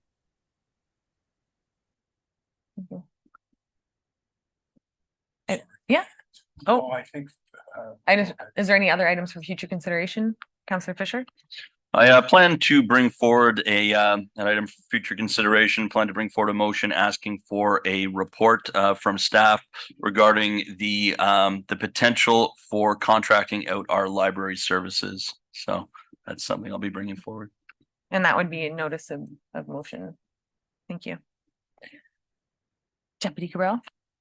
Thank you, Mayor Coughlin, and hopefully CEO Schmidt, through you, can recall that last year when we did do the direct mailer, the conversation did come about with respect to using different grade of paper other than what had been presented in the report. So I would like to see that. I'd also like to see if that report comes through CEO Schmidt, how many pages we can actually send for the same amount of money, because the direct mailer is based on weight. So depending on the paper and depending on, how many sheets we might be able to put out, we could maybe put out a lot more information than what we're putting out now.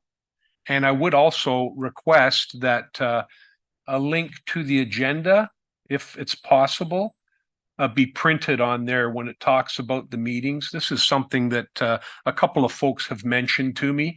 It talks about when the meetings are happening, but even if in print there, I don't know how long it would be, but if it would be possible to put the address on there to the link to at least the calendar. Thank you. Thank you. Any other items for future consideration? Seeing none, I'll move on to the bylaws. May I have a mover and seconder to approve the bylaws, please? Deputy Cabral, Councillor Alexander, that the bylaws listed here and be signed and sealed by the mayor and clerk. 5000-379 ZBA 2023-002 Giffen, 2466 Ronald Road, 2023-101 OP 2023-01 Giffen, 2466 Ronald Road, 102 sale of property 546 Penetang Machine Road. Are there any comments or questions on the bylaws? Being none, all those in favor? That has carried. And at this time, we will take a quick break as before we vote. Clerk Ainsworth. Thank you through the mayor to council. Seeing as the timing is almost 5 to 10, we do need a motion to extend the meeting past the automatic adjournment. That would be the first item. The second item is before council absolves into closed session. There is a bit of a different process for this closed session. I will be sending an email with a link to members of council and the CAO that will provide access to the closed session. So what I would, once the motion to enter into closed session is approved, if I can get council to leave the meeting that you are in currently through Zoom, and then click on the link that I will be emailing in 2 moments. The deputy clerk will keep this main link open with a notice for the public to say that we are in closed session. Once the closed session is finished and we go back into open session, council and myself and the CAO will rejoin this current Zoom meeting. So the public won't be really seeing a difference. It's just council going in and out of separate meetings. So just so that the process is clear. Thank you, Clerk Ainsworth. So at this time, we'll take a quick extension. So I will have a mover and seconder to extend, Councillor Moore and Councillor Fisher. That council hereby extend. Do you want a specific time? Midnight.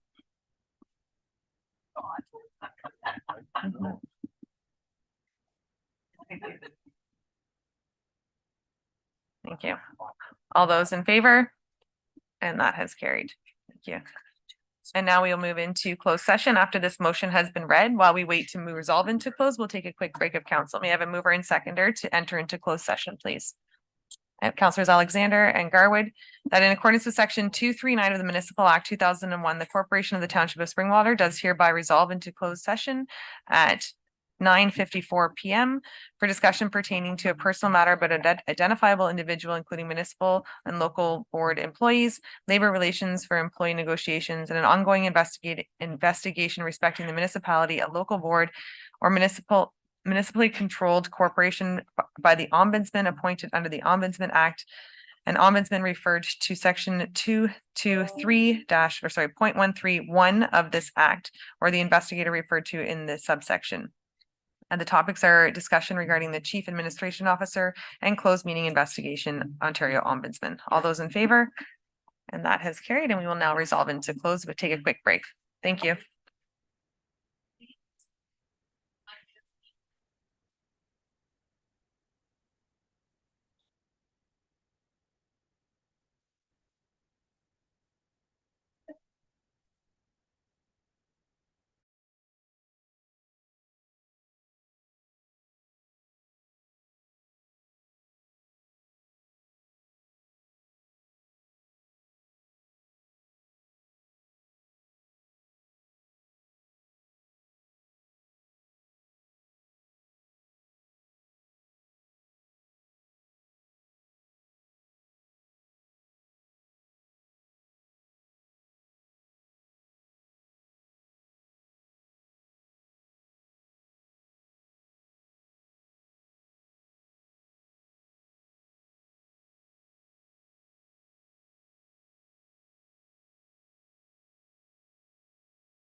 Yes, please. Yeah. Counselor Moore, you're still not in this one. I Oh. sent it by email, just, I'm in the same one that Deputy Clerk Marshall's in. okay, yeah, you need to leave that one. All right. You need to leave. I'll leave.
Testing.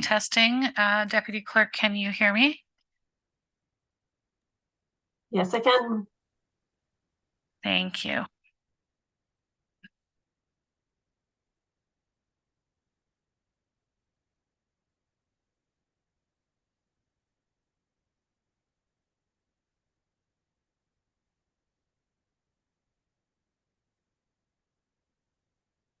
May I have a mover and seconder for the direction provided and closed? I have Deputy Cabral and Councillor Garwood that the mayor authorize the mayor to execute the direction given and closed. That we authorize the mayor to execute the direction given in closed. All those in favor? And that has carried. And may I have a mover and seconder for the confirmation bylaw, please? I have Councillors Moore and Fisher, that bylaw 2023-0103 to confirm and adopt the proceedings of council at a regular meeting held on November 1st, 2023, listed herein, be signed and sealed by the mayor and clerk. All those in favor? That has carried. And our adjournment. May I have a mover and seconder for an adjournment, please? I have Councillor Thompson. Enjoy the rest of your vacation. See you again soon. And Councillor Garwood, that the regular meeting of the Township of Springwater does now adjourn at 11:38 p.m. to meet again in regular meeting on November 15th, 2023 at 6:30 p.m. All those in favor? And that has carried.